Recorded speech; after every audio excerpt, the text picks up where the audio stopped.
우리는 가끔 설명할 수 없는 뜻이 없는 내면의 울림을 경험합니다. 겉으로는 평온해 보이지만 마음 안에서는 분명한 동요가 시작됩니다. 이전에는 중요하지 않았던 일이 자꾸 눈에 밟히고 사소한 말이 마음을 찌르듯 와닿고 익숙했던 환경이 낯설게 느껴집니다. 그렇게 일상의 결이 달라지기 시작하는 어느 날, 한 가지 질문이 마음을 채웁니다. 지금 나는 정말 하나님 앞에서 있는가? 이 무음이 떠오를 때에는 단순한 감정의 변덕이 아닙니다. 성령의 역사가 우리 삶에 들어올 준비가 되고 있다는 가장 조용하지만 강력한 신호입니다.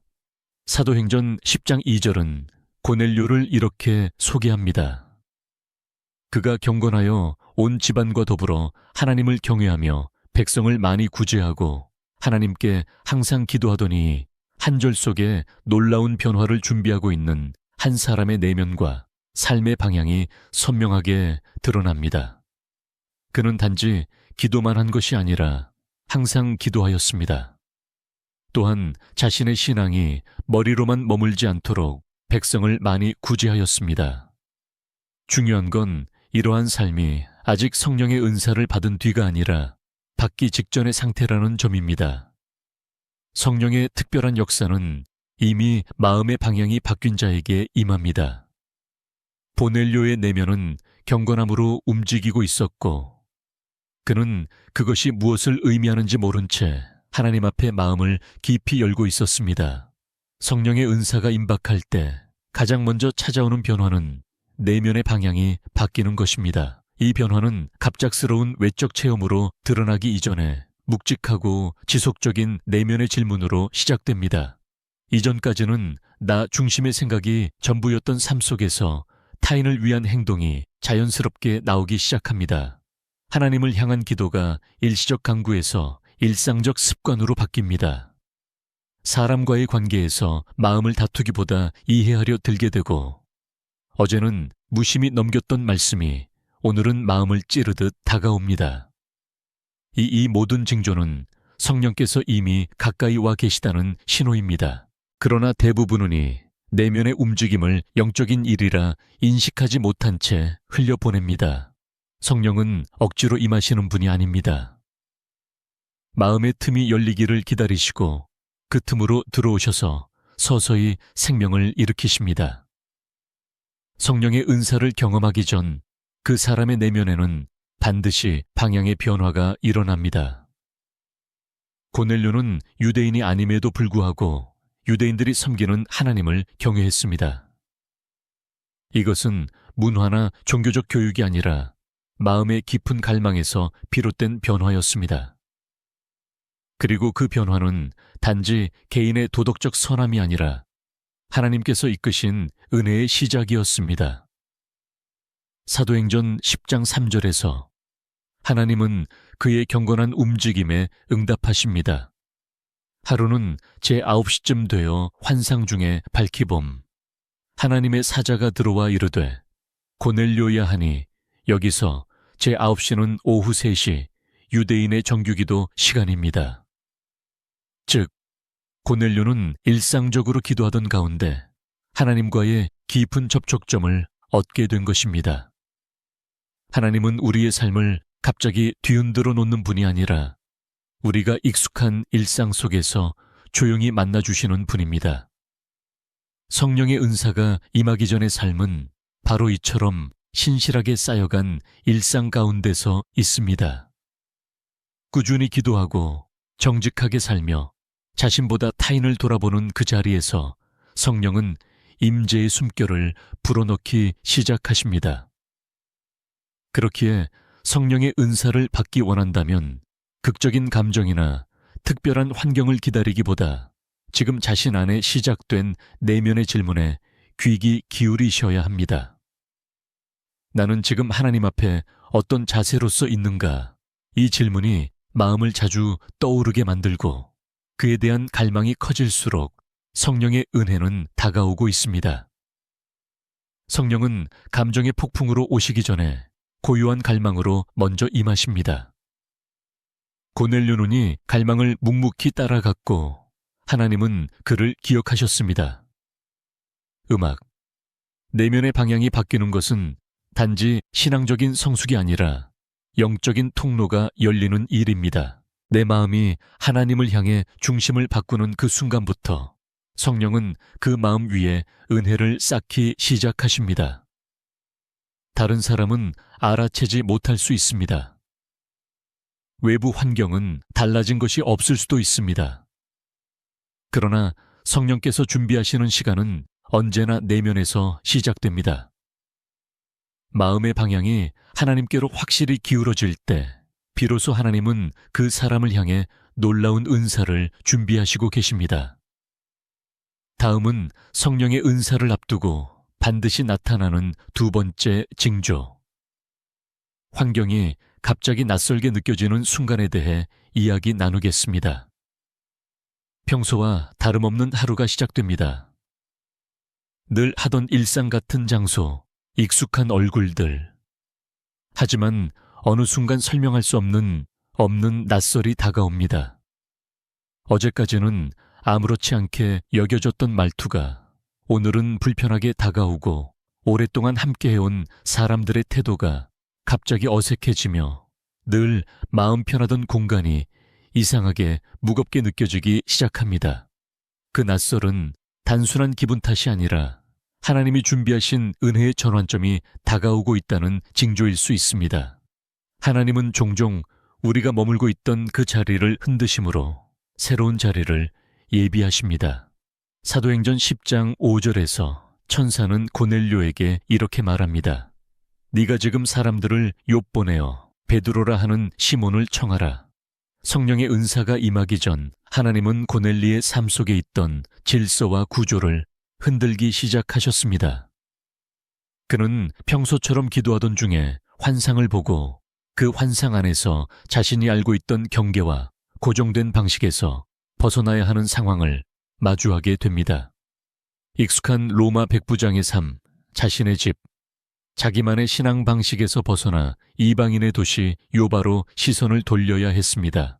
이는 단순한 명령이 아니라 하나님이 그를 새로운 차원으로 인도하시기 위한 낯선 변화의 시작이었습니다. 성령의 은사를 앞두고 일어나는 또 하나의 특징은 이전에는 전혀 불편하지 않았던 것이 점점 마음에 걸리기 시작한다는 점입니다. 주변 환경이 내게 말을 거는 듯한 느낌이 듭니다. 여기가 네가 머물 것이 아니야. 이 관계는 지금 너를 막고 있어. 이 말과 행동이 더 이상 내 믿음과 어울리지 않아. 이런 내면의 울림은 성령께서 움직이기 시작했다는 증거입니다. 성령은 혼란을 위해 낯설을 주시는 분이 아닙니다. 성령은 분명한 방향 전환을 위한 긴장을 일으키시는 분입니다. 우리가 고정된 자리에 안주하지 않도록 낯서움을 통해 더 깊은 자리로 이끄십니다. 고넬료는 당시 로마 제국의 군인이었습니다. 그는 세속적 권력을 가진 자였고 유대인들에게는 경계의 대상이기도 했습니다. 그러나 그가 체험한 낯설은 이방인과 유대인, 권력자와 피지배자의 경계를 넘어서게 만들었습니다. 성령의 은사를 받기 위한 필연적 전환이 바로 이것입니다. 이전에는 자연스럽던 삶의 경계가 갑자기 불편해지기 시작할 때 우리는 성령의 부르심 앞에서 있는 것입니다. 자신이 의지하던 사람, 익숙하던 대화, 당연하게 여겼던 가치가 하나씩 흔들리며 그 안에서 새롭게 질문하게 됩니다. 지금 내가 서 있느니 자리가 정말 하나님이 원하시는 자인가? 이러한 질문은 처음에는 불편하게 다가옵니다. 그러나 그 불편함을 피하지 않고 직면할 때 하나님은 그 낯설 속에 반드시 응답하십니다. 사도행전 10장 7절은 이렇게 이어집니다. 고넬료가 떠난 후에 자기 하인들과 부건한 사람 하나를 불러 이 일을 다 설명하고 요바로 보내니라.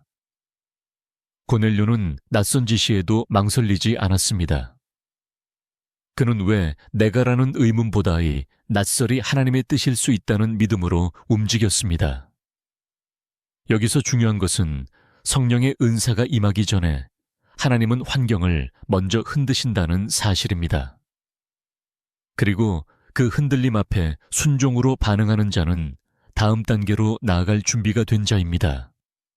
우리도 삶에서 이런 경험을 합니다. 갑자기 모든 것이 무의미하게 느껴질 때, 사람들과의 관계가 한순간에 힘들어질 때, 아무 일도 없는데, 마음이 이유 없이 무거울 때, 이는 우울이나 탈이 아니라 영적인 전환의 시작일 수 있습니다. 하나님은 말씀 없이도 말씀하시는 분위기에 환경을 통해 먼저 징조를 주십니다. 우리가 그 징조를 알아차릴 때 성령의 임재는 더 가까워지고 그 은사는 우리를 향해 손을 내밀기 시작합니다. 성령의 은사는 강력하고 특별한 체험으로 드러나기도 하지만 그 시작은 언제나 내면의 고요한 낯설과 삶의 틈새에서 시작됩니다. 이전과는 다른 감정, 다른 생각, 다른 환경의 감지. 이 모든 것이 한데 모일 때 하나님은 그것을 통해 우리를 이끌고 계신다는 사실을 믿으셔야 합니다. 낯선 상황이 다가올수록 당황하거나 물러나지 말고 오히려 기도 속에서 질문해야 합니다. 하나님, 이 낯설은 무슨 뜻입니까? 그 질문 위에 응답은 시작되며 성령의 은사는 그 대답의 자리에 임하게 됩니다. 다음은 성령의 은사를 앞둔 자에게 공통으로 찾아오는 세 번째 징조.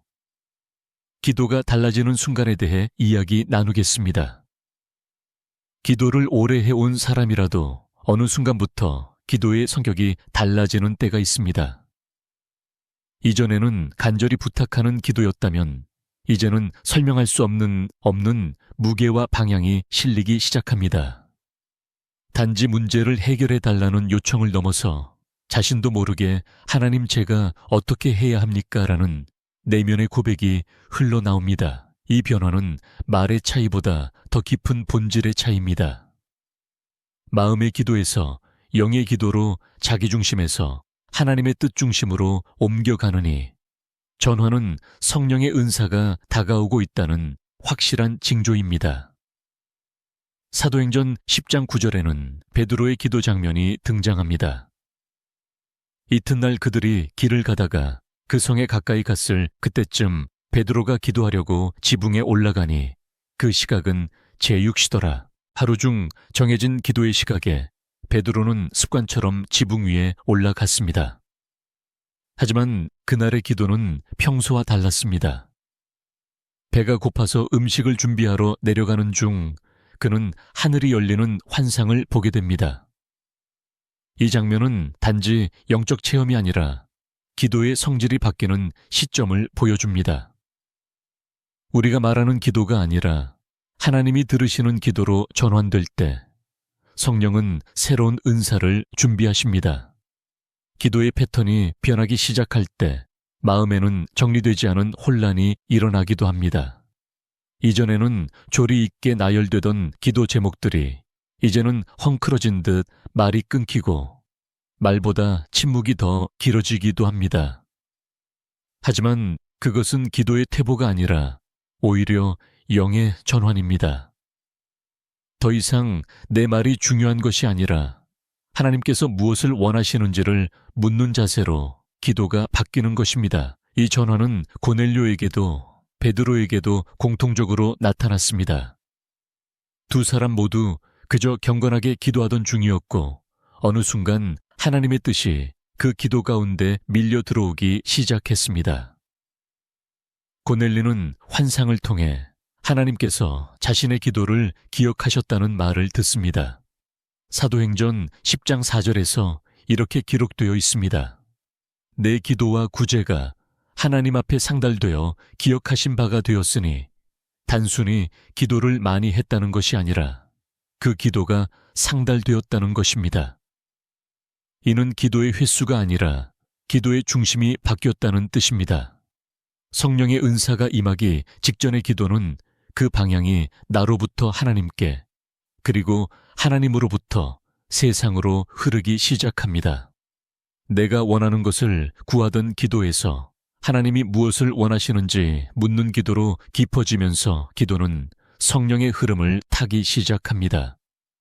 베드로 역시 기도 중 환상을 통해 그동안 자신이 가지고 있던 유대인의 경계와 관념이 무너지는 경험을 합니다. 하늘에서 내려온 보자기 안에는 유대인이 부정하게 여기는 짐승들이 있었고 하나님은 그것을 잡아먹으라고 하십니다.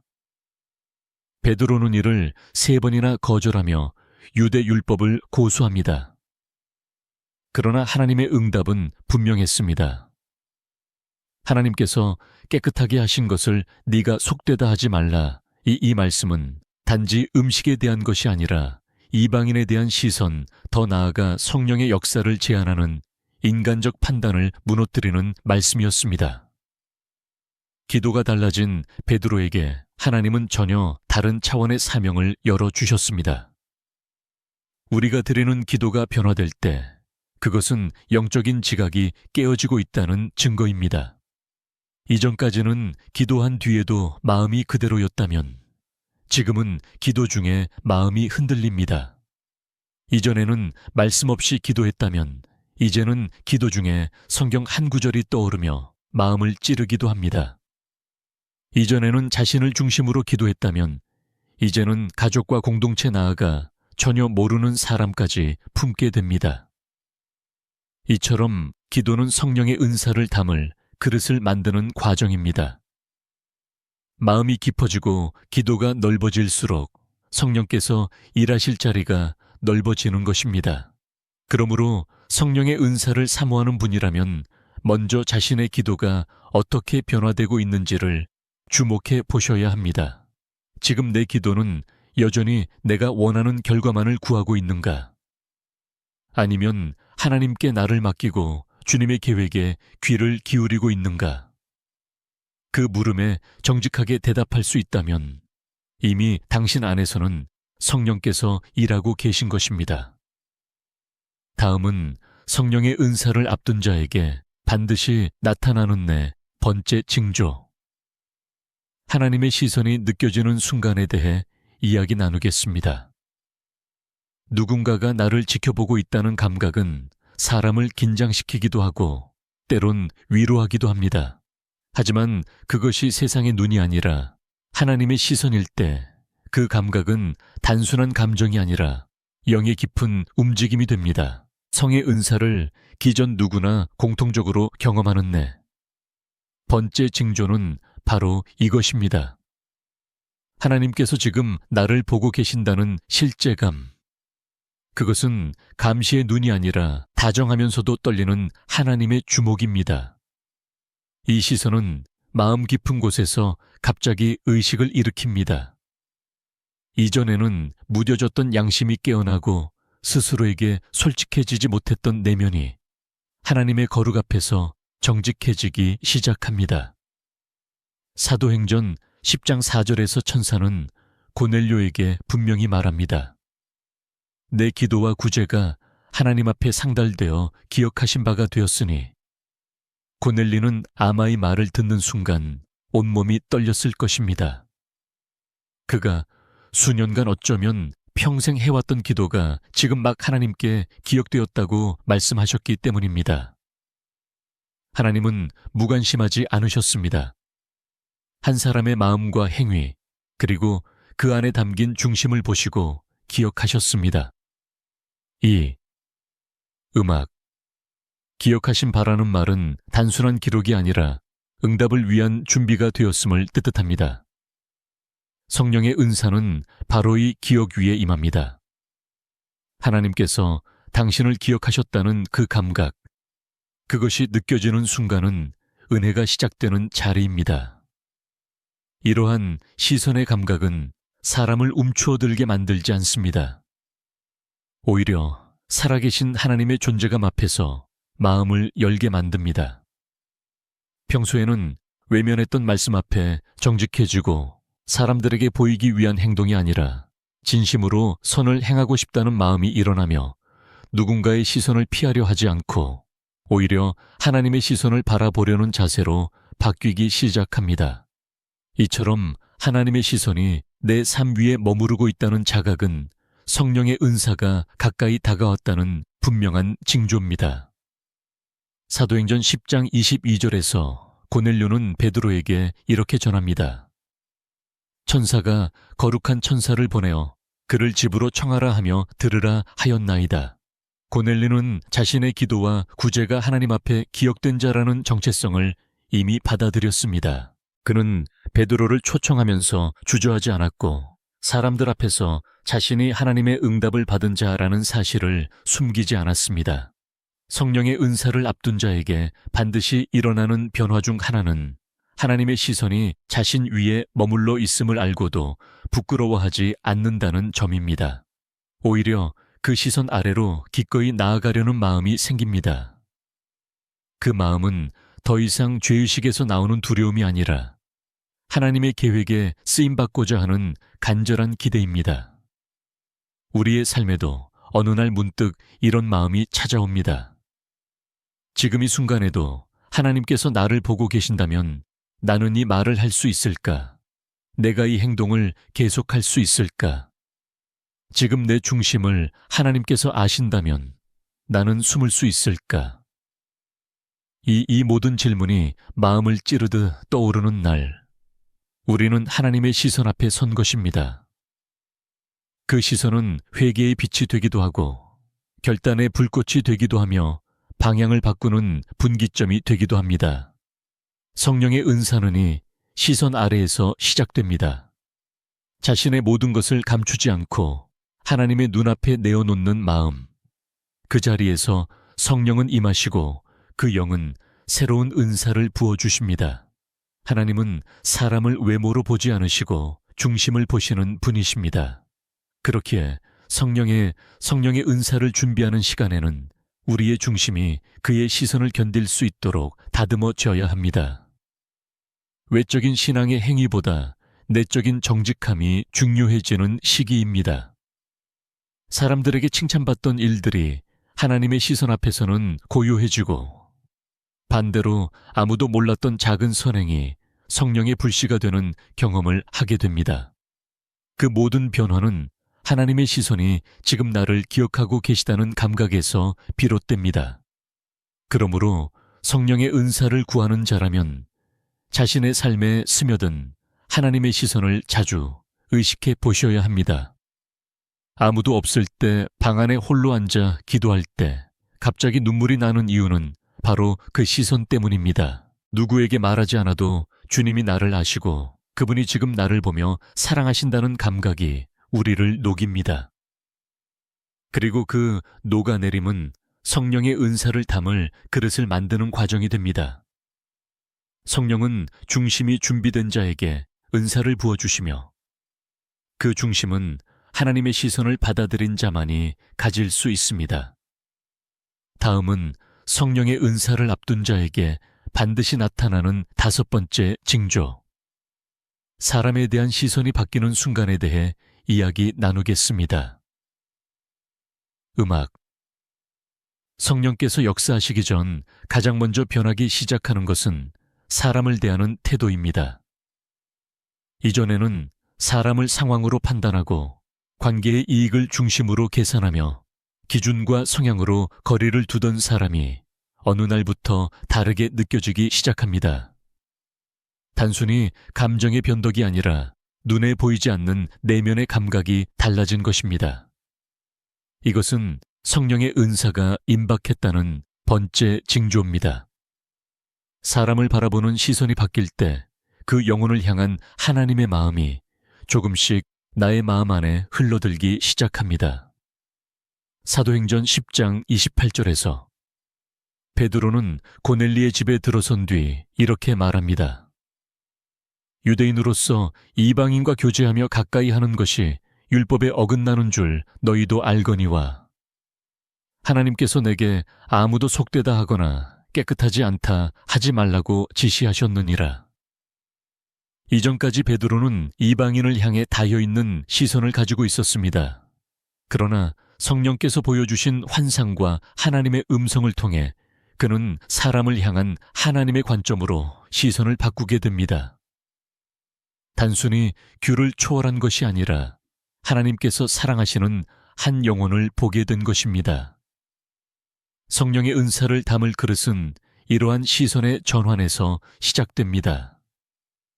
우리는 삶 속에서 누구나 기준을 가지고 사람을 분류합니다. 가까이 할 사람과 멀리 할 사람, 믿을 사람과 의심할 사람, 나와 맞는 사람과 불편한 사람. 그런데 성령의 은사가 임박하면이 기준이 흔들리기 시작합니다. 이전에 불편했던 사람이 자꾸 눈에 밟히고 멀리 두었던 이들의 말이 마음에 와닿고 그동안 마음을 열지 못했던 관계에 자꾸 마음이 움직이기 시작합니다. 이것은 단순한 감정적 변화가 아니라 하나님의 마음이 내 안에 흘러들기 시작했다는 증거입니다. 성은 우리 안에 사랑을 일으키시는 분입니다. 그리고 그 사랑은 인간적인 호감이 아니라 하나님의 눈으로 사람을 바라보게 하는 능력입니다. 베드로는 고넬료와 그의 가족들을 처음 보을 때 그들을 이방인이라는 틀로만 판단했습니다. 하지만 성의 사인이 다가오자 그는 고넬료의 삶을, 그 집안의 건함을 보고 자신보다도 더 간절한 하나님을 향한 갈망을 감지하게 됩니다. 이전 같았으면 무시하거나 멀리에 쓸 사람을 이제는 하나님의 형상대로 지음받은 귀한 존재로 바라보게 됩니다. 이것이 바로 성령이 준비되고 있다는 내적 증거입니다. 사람에 대한 시선이 이기심에서 벗어나기 시작하면 성령은 그 안에 선물을 부으시기 시작합니다. 사도행전 10장 34절에서 베드로는 고백합니다. 하나님은 사람을 외모로 보지 아니하시고 각 나라 중 하나님을 경외하며 의를 행하는 사람은 다 받으시는 줄 깨달았도다. 이 말씀은 베드로의 생각에서 나온 것이 아닙니다. 성령께서 그 안에 하나님의 눈을 열어주셨기 때문에 가능했던 고백입니다. 즉, 성령의 은사를 받기 위한 준비는 단지 기도나 금식만으로 되는 것이 아니라 마음의 눈이 바뀌는 데서 시작됩니다. 사람을 판단하던 눈이 멈추고 용서하기 어려웠던 이들을 위한 기도가 나오고 나와 너무 다른 사람까지도 품으려는 마음이 일어나기 시작할 때 성령께서는 그 마음을 사용하십니다. 이제는 누가 잘했는가 보다 누가 더 아픈가를 생각하게 되고 왜 저런 말을 하지 해서 저 말 속에 어떤 상처가 있을까로 마음의 관점이 바뀝니다. 이러한 시선은 결코 인간적인 여유에서 나오지 않습니다. 이것은 성령께서 우리 안에 하나님의 마음을 조금씩 심어가고 계시다는 사인입니다. 은사는 능력이기 전에 하나님의 마음을 담는 통로입니다. 그렇기 때문에 사람을 사랑할 줄 모르는 자에게는 은사가 무거운 짐이 되고 사람을 품을 수 있는 자에게는 은사가 거룩한 사명이 됩니다. 자신의 삶을 돌아보며 사람을 향한 시선이 달라지고 있다면 그것은 분명한 성령의 사인이며 그 시선 속에서 은사는 이미 준비되고 있습니다. 가까이 할 수 없다고 생각했던 사람과 함께 예배드리고 싶은 마음이 생기고 과거에 상처 준 사람에게 오히려 축복을 빌고 싶은 마음이 생긴다면 그 마음은 결코 스스로 일어난 것이 아닙니다. 하나님께서 그 마음을 통해 당신을 성령의 그릇으로 빚고 계시는 것입니다. 다음은 성령의 은사를 앞둔 자에게 반드시 나타나는 6번째 징조. 하나님의 말씀에 대한 반응이 달라지는 순간에 대해 이야기 나누겠습니다. 어느 날부터 성경을 읽다가 갑자기 멈칫하게 됩니다. 그동안 수없이 읽었던 구절인데 이상하게 마음이 떨리고 그 말씀 하나가 계속 떠오르며 삶 전체를 비추기 시작합니다. 이전에는 말씀이 귀에 스쳐 지나가던 정보였다면 이제는 한 문장이 가슴에 날카롭게 박혀서 떠나지 않습니다. 말씀을 듣는 동안 눈물이 흐르기도 하고 때론 무엇인가 부서지는 듯한 내면의 충격을 받기도 합니다. 이것은 성령의 은사가 가까워지고 있다는 6번째 징조입니다. 하나님의 말씀이 들린다고 느껴지는 그 순간 이미 성령께서는 그 마음에 깊이 관여하고 계신 것입니다. 사도행전 10장 44절은이 변화를 극적으로 보여줍니다. 베드로가 이 말을 할 때에 성령이 말씀 듣는 모든 사람에게 내려오시니, 여기서 핵심은이 말을 할 때에입니다. 베드로는 복음을 전하고 있었고 고넬리와 그의 가족들은 그 말씀을 전심으로 듣고 있었습니다. 그런데 말씀을 전하는 순간 아직 안수도 기도도 외적인 행위도 없이 말씀을 듣는 중에 성령이 임하셨습니다. 이는 성령의 은사가 말씀이 마음에 꽂히는 그 순간부터 시작될 수 있다는 놀라운 사실을 보여줍니다. 말씀을 듣는 태도는 곧 그 사람의 내면의 준비 상태를 드러냅니다. 어떤 이는 같은 말씀을 듣고도 아무 감흥 없이 지나가지만 어떤 이는 그 말씀 앞에 무릎을 꿇게 됩니다. 고넬료의 집안은 이미 성을 맞을 준비가 되어 있었고 그 준비는 말씀에 대한 민감함으로 나타났습니다. 드로가 복음을 전할 때 고넬료는 그 내용이 맞는지 틀린지를 따지지 않았습니다. 논리보다 생명정보보다 임재를 따라 말씀이 그 마음을 흔들었습니다. 그리고 그 말씀에 대한 갈급함이 성령을 불러오는 통로가 되었습니다. 음악, 우리 역시 일상 속에서 성경을 읽다가 눈물이 날 때가 있습니다.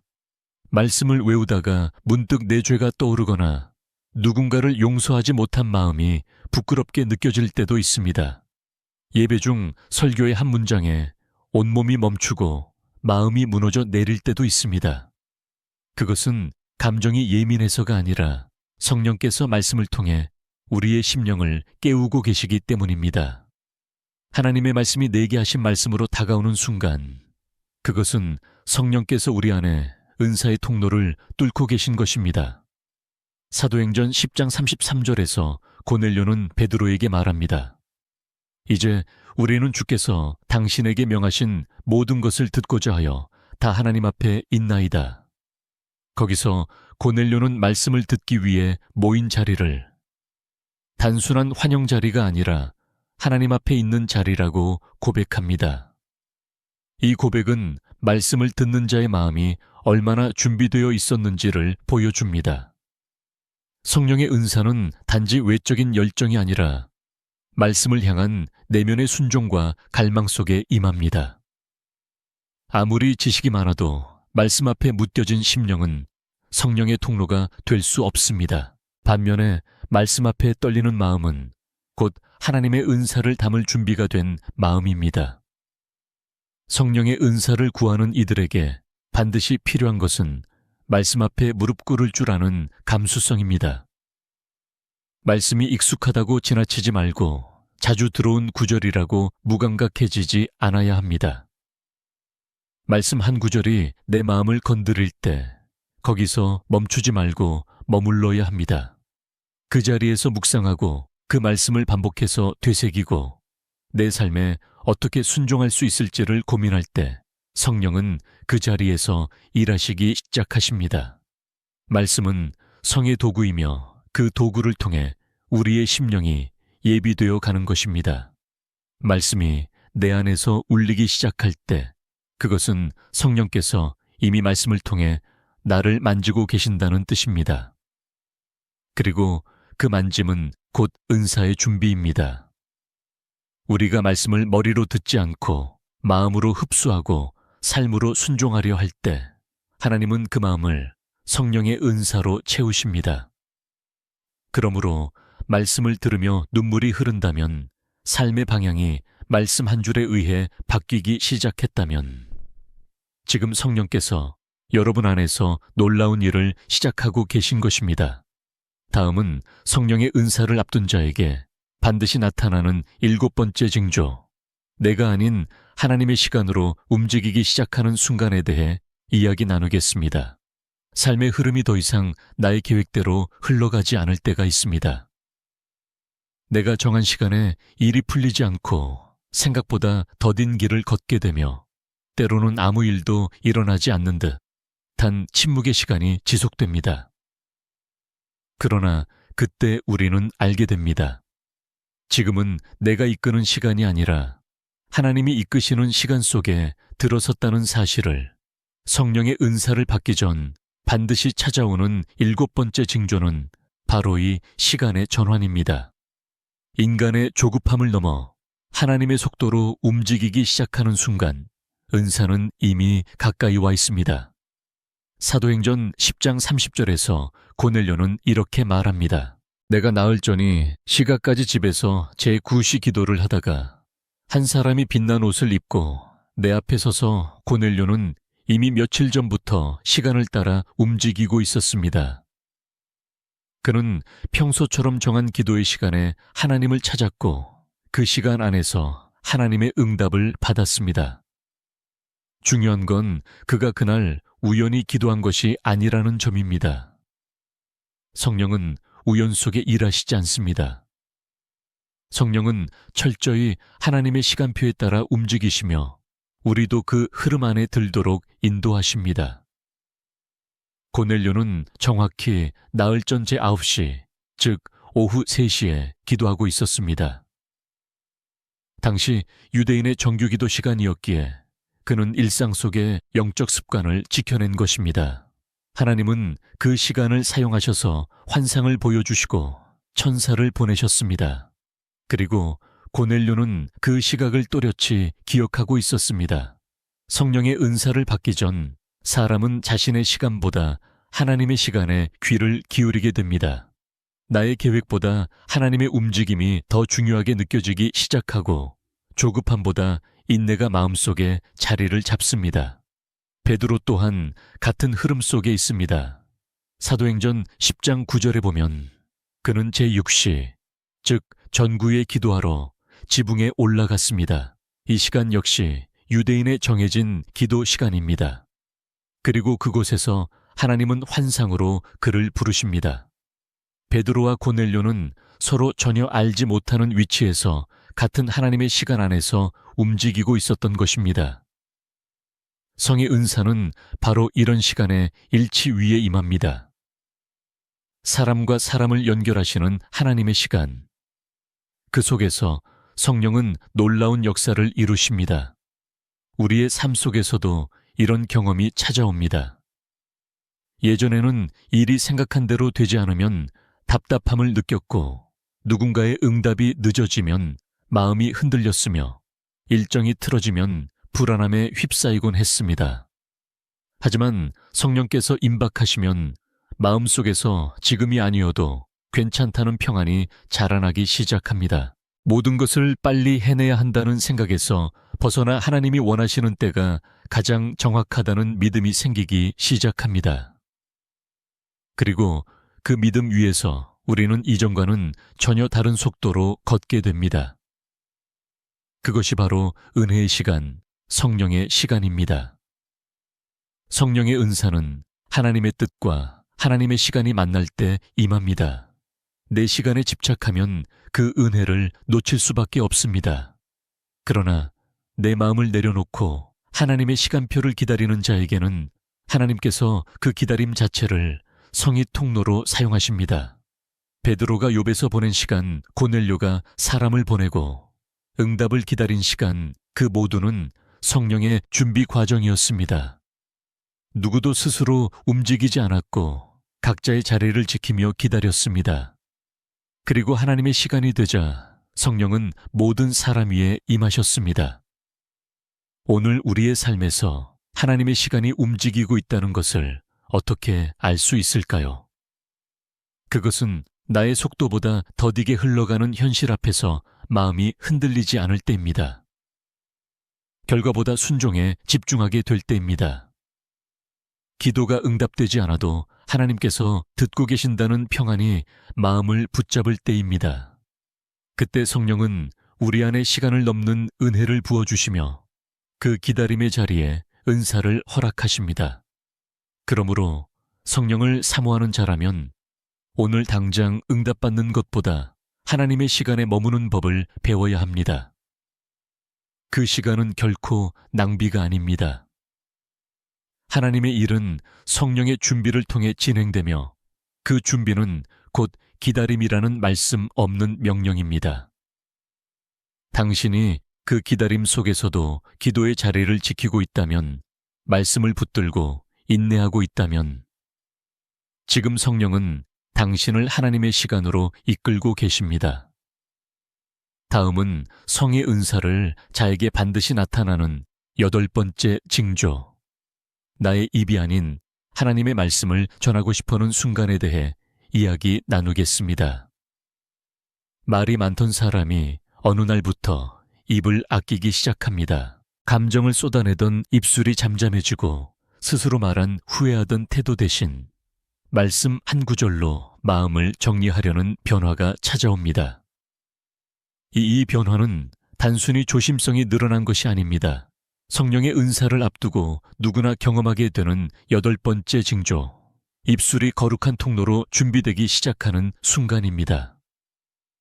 더 이상 자신의 말을 하고 싶지 않고 하나님의 뜻만을 전하고 싶은 깊은 갈망이 내면에서 올라오기 시작할 때 성령은 그 입술 위에 은사를 부으실 준비를 하십니다. 사도행전 10장 34절에서 베드로는 고넬료의 집에서 입을 열어 말합니다. 내가 참으로 하나님은 사람을 외모로 보지 아니하시고 각 나라 중 하나님을 경외하며 의를 행하는 사람은 다 받으시는 줄 깨달았도다. 이 고백은 그가 유대인이라는 종교적 문화적 배경을 넘어 성령의 깨달음을 받아 입술로 전한 첫말이었습니다. 이전에 베드로였다면 이런 말을 할 수 없었을 것입니다. 그러나 이제 그는 자기 생각이 아닌 하나님의 뜻을 전하고 있습니다. 이 말은 단순한 교훈이나 도덕이 아니라 성령께서 그의 입을 통해 흘려보내신 말씀입니다. 성령의 은사는 말에 머물지 않고 말이 시작점이 되는 자리입니다. 하나님께서는 인간의 입술을 사용하셔서 진리를 선포하시고 복음을 전파하시며 사람의 심령을 흔드십니다. 그러므로 성령의 은사를 받기 전 가장 먼저 다듬어지는 것이 입술입니다. 이전에는 쉽게 말하고 쉽게 상처 주던 입이 이제는 한마디 한마디를 두려운 마음으로 점검하게 됩니다. 말보다 침묵이 더 편해지고 자신의 의견보다는 하나님의 말씀이 먼저 떠오르기 시작합니다. 이처럼 말의 중심이 이동할 때 성령은 그 입술을 은혜의 통로로 삼기 시작하십니다. 고넬리의 집에는 수많은 사람이 모였습니다. 그는 가족과 가까운 친척들까지 모두 모아놓고 베드로를 맞이했습니다. 이방인의 집 한복판에서 베드로는 무거운 영적 책임을 느끼며 입을 열었습니다. 그가 전한 말은 단순한 설교가 아니라 성령의 감동이 함께한 선언이었습니다. 그리고 사도행전 10장 44절에 기록된 것처럼 베드로가 이 말을 할 때에 성령이 말씀 듣는 모든 사람에게 내려오시니라는 역사적인 사건이 일어났습니다. 성령은 복음의 말씀이 선포되는 그 순간에 임하셨습니다. 이것은 은사가 말 위에 임한다는 명확한 증거입니다. 한 그 말이 사람의 말이 아니라 하나님께서 주신 말씀이었기 때문에 가능했습니다. 오늘 우리의 입술은 무엇을 담고 있습니까? 말이 쏟아질수록 후회가 늘어나고 자신의 말에 책임지지 못해 마음이 무너졌던 경험은 누구나 있습니다. 그러나 성령이 가까이 오시면 우리의 말이 바뀝니다. 함부로 말하는 것이 두려워지고 내가 아니라 하나님의 뜻을 먼저 묻게 됩니다. 내 생각을 말하는 것이 아니라 하나님께서 지금 원하시는 말이 무엇인지 조심스럽게 분별하려는 마음이 자랍니다.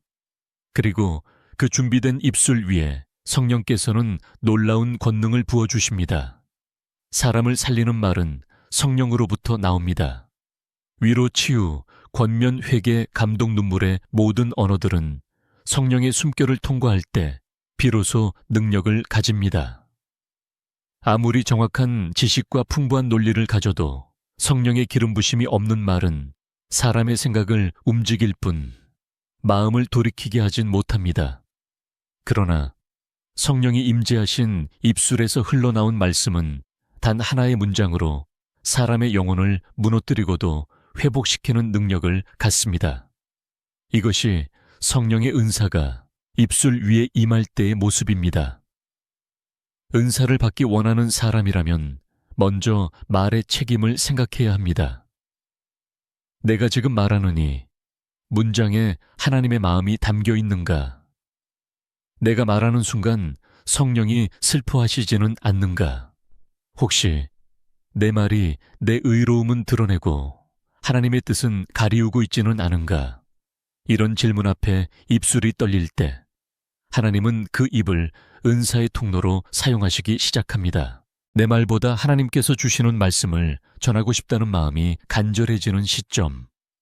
그것이 성령께서 은사를 맡기실 준비가 된 순간입니다.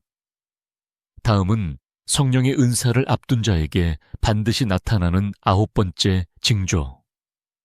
모든 영광을 하나님께 돌리고 싶어하는 순간에 대해 이야기 나누겠습니다. 사람은 누구나 인정받고 싶어 합니다. 내가 수고한 만큼, 헌신한 만큼, 그만큼의 열매가 드러나고 칭찬받기를 원합니다. 그런데 어느 시점부터 그 마음이 조용히 바뀌기 시작합니다. 누군가 나를 높여도 마음이 찜찜하고 내가 앞에 나서는 일이 불편해지며 내가 한 일이 아니라 하나님이 하신 일로 말하고 싶어집니다. 이것은 겸손해진 성격 때문이 아닙니다. 성령의 은사가 임박한 자에게 반드시 찾아오는 9번째 징조. 모든 영광을 하나님께 돌리고 싶은 갈망입니다. 내 안에서 자리를 차지하던 내가 비워지고 오직 주님의 이름만 드러나기를 원하는 깊은 변화가 시작된 것입니다. 사도행전 10장 25절부터 6절에서의 변화는 극명하게 드러납니다. 아침, 베드로가 들어올 때 고넬료가 맞아 발 앞에 엎드려니 베드로가 일으켜 이르되 일어나라.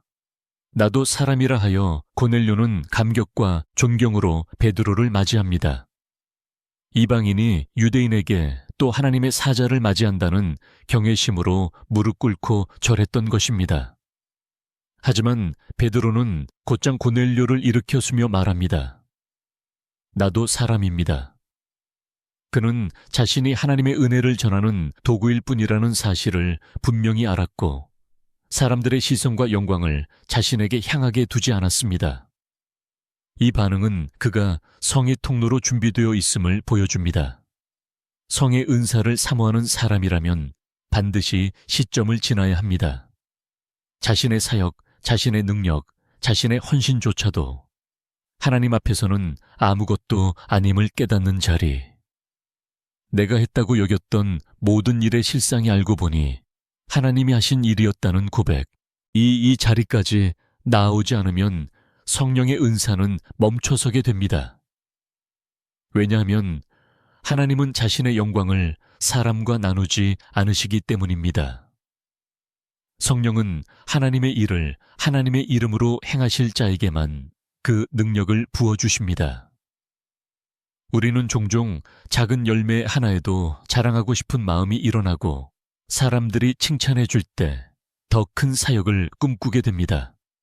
하지만 그 마음이 자주 무거워지고 심지어 불편하게 느껴지기 시작할 때 그것은 성령께서 그 마음을 정결하게 다듬고 계신 것입니다. 사람의 칭찬보다 하나님의 인정이 더 간절해지고 드러나는 자리보다 감춰진 자리가 더 편해지며 성공의 기준이 눈에 보이는 숫자보다 영혼의 회복과 하나님의 기쁨으로 옮겨질 때 성령은 그 사람을 쓰시기 시작합니다. 사도행전 10장 46절은 이렇게 기록합니다. 이는 방언을 말하며 하나님 높임을 들음이러라. 고넬리의 집에 모인 자들은 성령이 임하자 방언을 말했고 그 방언의 내용은 하나님을 높이는 것이었습니다. 성령의 은사는 오직 하나님을 높이는 방향으로 흘러갑니다. 그 영이 임하신 자리에는 반드시 하나님을 찬양하는 소리가 터져 나옵니다. 이는 단지 감정의 폭발이 아니라 심령 깊은 곳에서 모든 영광을 하나님께 돌리고 싶은 본능적 갈망이 터져 나오는 것입니다. 하나님이 하셨습니다. 나의 것이 아닙니다.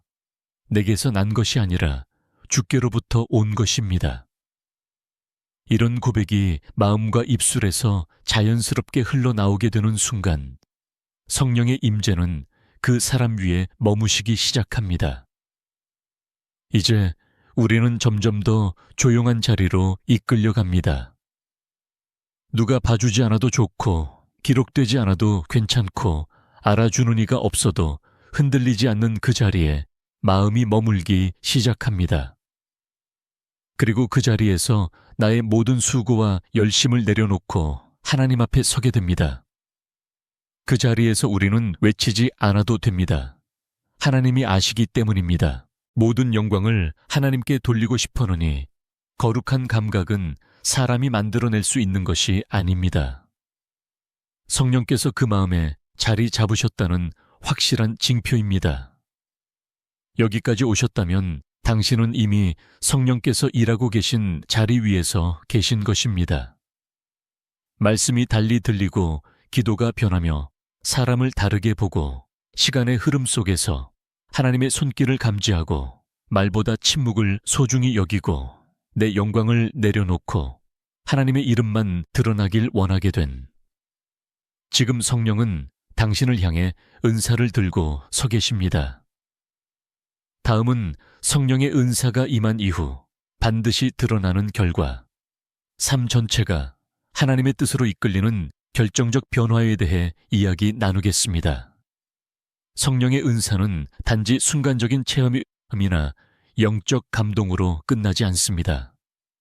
그것은 사람의 삶 전체를 하나님의 뜻으로 재편하는 깊은 흐름입니다. 어떤 이는 눈물과 전의 순간을 은사의 절정이라 여기지만 성령께서 진정으로 임하신 흔적은 그 이후의 삶으로 드러납니다. 겉모습은 이전과 같을 수 있으나 삶의 방향은 완전히 달라져 있습니다. 성령이 임한 자는 더 이상 자신의 뜻대로 살지 않으며 매일의 선택과 결정이 하나님의 인도하심을 중심으로 움직이기 시작합니다. 이것이 바로 성령의 은사를 받은 사람에게 나타나는 가장 중요한 변화입니다. 사도행전 10장 48절은 이렇게 말씀합니다. 베드로가 명하여 예수 그리스도의 이름으로 세례를 배라하니라. 그들이 베드로에게 며칠 더 머물기를 청하니라. 여기서 고넬리와 그 집에 있던 모든 사람들이 성령의 은사를 받은 이후 어떤 삶의 결정을 내렸는지가 분명히 드러납니다. 첫째, 그들은 예수 그리스도의 이름으로 세례를 받았습니다. 즉, 믿음의 고백을 구체적 행위로 이어갔다는 뜻입니다. 둘째, 그들은 베드로에게 더 머물기를 청했습니다. 말씀을 더 듣고 하나님을 더 배우고자 하는 갈망이 생긴 것입니다. 이는 성령의 은사가 단순한 체험이 아니라 삶의 구조를 바꾸는 일이라는 사실을 분명히 보여줍니다. 성령께서 임하신 사람은 이전처럼 살 수 없습니다. 욕심이 내려지고 관계를 회복하게 되며 삶의 우선순위가 뒤바뀌기 시작합니다. 내가 추구하던 성공과 만족이 더 이상 중심이 아니며 하나님의 뜻이 무엇인지 날마다 묻게 됩니다. 성령은 일회적인 감동이 아니라 방향입니다. 그 방향으로 삶 전체가 이끌릴 때 진짜 은사가 시작된 것입니다. 기도의 자리에서만 아니라 직장 가정 일상에서 성령의 감동이 계속해서 흐르고 그 감동에 따라 말하고 행동하며 결정하게 됩니다. 고넬료와 그 가족들은 단지 방언을 말하고 끝난 것이 아닙니다. 그들은 즉시 세례를 받고 공동체 안으로 들어왔으며 말씀을 더 깊이 사모하게 되었습니다. 이것은 그들이 단지 성령의 현상을 경험한 것이 아니라 성령 안에서 완전히 새로워졌다는 증거입니다. 오늘날 많은 사람들이 성령을 받았다고 말하지만 삶의 방향은 이전과 다르지 않습니다. 그러나 진짜 성령의 은사는 삶 전체를 하나님 중심으로 재편합니다. 오늘 하는 말, 오늘 하는 결정, 오늘 바라보는 사람과 세상을 향한 시선이 달라지는 것. 바로 그것이 성령께서 주시는 은사의 열매입니다. 첫째, 성령의 은사를 받은 자는 반드시 삶의 방향이 하나님 중심으로 바뀝니다. 더 이상 자신을 위해 계획하지 않고 하나님의 뜻을 먼저 묻습니다. 둘째, 은사를 체험한 사람은 말씀에 대한 갈망이 멈추지 않습니다. 성경을 지식으로만 읽지 않고 삶을 해석하는 유일한 기준으로 삼습니다.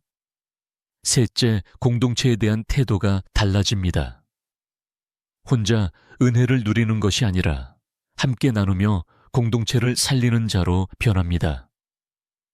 넷째, 이전까지 미루었던 순종의 결단을 오늘로 옮깁니다.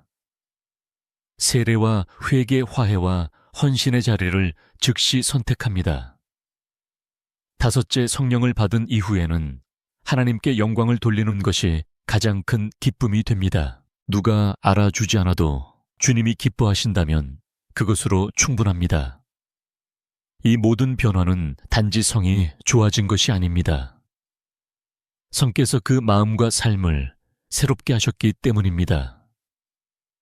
은사는 내가 무엇을 할 수 있게 되었다는 것이 아니라 하나님께서 내 안에서 무엇을 시작하셨는가의 결과입니다. 방언치유, 예언, 지혜, 섬김, 능력 어떤 은사든 그것은 결국 하나님이 주시는 사명으로 이어져야 하며 그 사명이 내 삶을 통해 계속해서 증거되어야 합니다. 고넬료의 집에 임한 성령은 한 번의 사건이 아니라 이방인에게도 복음이 전해지는 역사의 전환점이었습니다. 신의 삶 위에 임한 성도신 한 사람만을 위한 것이 아니라 누군가의 회복과 하나님의 뜻을 위한 사명입니다. 오늘 나눈 사도행전 10장은 단지 한 사람의 변화가 아닌 하나님의 계획이 어떻게 한 가정, 한 공동체, 한 민족으로 확장되어 가는지를 보여줍니다. 성령은 사람을 바꾸실 뿐 아니라 그 사람을 통해 세상을 움직이시는 하나님의 손길입니다. 그리고 그 시작은 너무도 고요하게, 때론 낯설게, 때론 조용한 기도의 한순간에서부터 시작됩니다. 성령의 은사를 사모하며의 시리즈를 따라오신 분들이시라면 이제 당신 안에서도 분명히 일어나고 있는 그 징조들을 놓치지 않으셨을 것입니다. 말씀에 반응하고 기도에 달라진 감각이 생기고 사람을 향한 시선이 바뀌고 말씀 한 구절에 눈물이 흐르며 모든 영광을 하나님께 올려드리고 싶어하는 그 마음. 그것은 성령께서 지금도 살아계셔서 당신을 사용하고 싶어 하신다는 가장 놀라운 증거입니다. 하나님의 뜻을 따라 사는 삶은 평탄하지만은 않지만 성령이 함께 하시면 흔들리지 않습니다. 이제는 당신의 삶이 하나님께 쓰임받을 때입니다. 여러분도 지금 성령의 은사를 사모하고 계시다면 아래 댓글에 아멘이라고 남겨주세요. 하나님의 뜻이 여러분의 삶 가운데 실제로 이루어지길 진심으로 축복합니다. 음악. 우리는 가끔 설명할 수 없는 내면의 울림을 경험합니다. 겉으로는 평온해 보이지만 마음 안에서는 분명한 동요가 시작됩니다. 이전에는 중요하지 않았던 일이 자꾸 눈에 밟히고 사소한 말이 마음을 찌르듯 와닿고 익숙했던 환경이 낯설게 느껴집니다. 그렇게 일상의 결이 달라지기 시작하는 어느 날, 한 가지 질문이 마음을 채웁니다. 지금 나는 정말 하나님 앞에서 있는가? 이 물음이 떠오를 때에는 단순한 감정의 변덕이 아닙니다. 성령의 역사가 우리 삶에 들어올 준비가 되고 있다는 가장 조용하지만 강력한 신호입니다. 사도행전 10장 2절은 고넬료를 이렇게 소개합니다. 그가 경건하여 온 지방과 더불어 하나님을 경외하며 백성을 많이 구제하고 하나님께 항상 기도하더니, 한 절 속에 놀라운 변화를 준비하고 있는 한 사람의 내면과 삶의 방향이 선명하게 드러납니다. 그는 단지 기도만 한 것이 아니라 항상 기도하였습니다. 또한 자신의 신앙이 머리로만 머물지 않도록 백성을 많이 구제하였습니다. 중요한 건 이러한 삶이 아직 성령의 은사를 받은 뒤가 아니라 받기 직전의 상태라는 점입니다. 성령의 특별한 역사는 이미 마음의 방향이 바뀐 자에게 임합니다. 고넬료의 내면은 경건함으로 움직이고 있었고 그는 그것이 무엇을 의미하는지 모른 채 하나님 앞에 마음을 깊이 열고 있었습니다. 성령의 은사가 임박할 때 가장 먼저 찾아오는 변화는 내면의 방향이 바뀌는 것입니다. 이 변화는 갑작스러운 외적 체험으로 드러나기 이전에 묵직하고 지속적인 내면의 질문으로 시작됩니다. 이전까지는 나 중심의 생각이 전부였던 삶 속에서 타인을 위한 행동이 자연스럽게 나오기 시작합니다. 하나님을 향한 기도가 일시적 강구에서 일상적 습관으로 바뀝니다.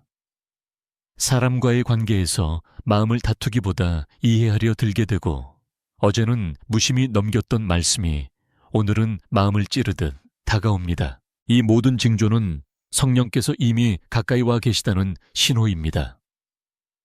그러나 대부분은 내면의 움직임을 영적인 일이라 인식하지 못한 채 흘려보냅니다. 성령은 억지로 임하시는 분이 아닙니다. 마음의 틈이 열리기를 기다리시고 그 틈으로 들어오셔서 서서히 생명을 일으키십니다. 그래서 성령의 은사를 경험하기 전 그 사람의 내면에는 반드시 방향의 변화가 일어납니다. 고넬료는 유대인이 아님에도 불구하고 유대인들이 섬기는 하나님을 경외했습니다. 이것은 문화나 종교적 교육이 아니라 마음의 깊은 갈망에서 비롯된 변화였습니다. 그리고 그 변화는 단지 개인의 도덕적 선함이 아니라 하나님께서 이끄신 은혜의 시작이었습니다. 사도행전 10장 3절에서 하나님은 그의 경건한 움직임에 응답하십니다. 하루는 제9시쯤 되어 환상 중에 밝히 본매 하나님의 사자가 들어와 이르되 고넬료야 하니 여기서 제9시는 오후 3시 유대인의 정규기도 시간입니다. 즉 고넬료는 일상적으로 기도하던 가운데 하나님과의 깊은 접촉점을 얻게 된 것입니다. 하나님은 우리의 삶을 갑자기 뒤흔들어 놓는 분이 아니라 우리가 익숙한 일상 속에서 조용히 만나주시는 분입니다. 성령의 은사가 임하기 전에 삶은 바로 이처럼 신실하게 쌓여간 일상 가운데서 있습니다. 꾸준히 기도하고 정직하게 살며 자신보다 타인을 돌아보는 그 자리에서 성령은 임의 숨결을 불어넣기 시작하십니다.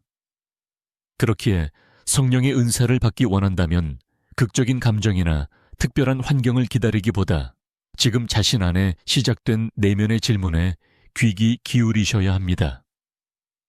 나는 지금 하나님 앞에 어떤 자세로서 있는가? 이 질문이 마음을 자주 떠오르게 만들고 그에 대한 갈망이 커질수록 성령의 은혜는 다가오고 있습니다. 성령은 감정의 폭풍으로 오시기 전에 고유한 갈망으로 먼저 임하십니다. 고넬료 눈이 갈망을 묵묵히 따라갔고 하나님은 그를 기억하셨습니다. 내면의 방향이 바뀌는 것은 단지 신앙적인 성숙이 아니라 영적인 통로가 열리는 일입니다.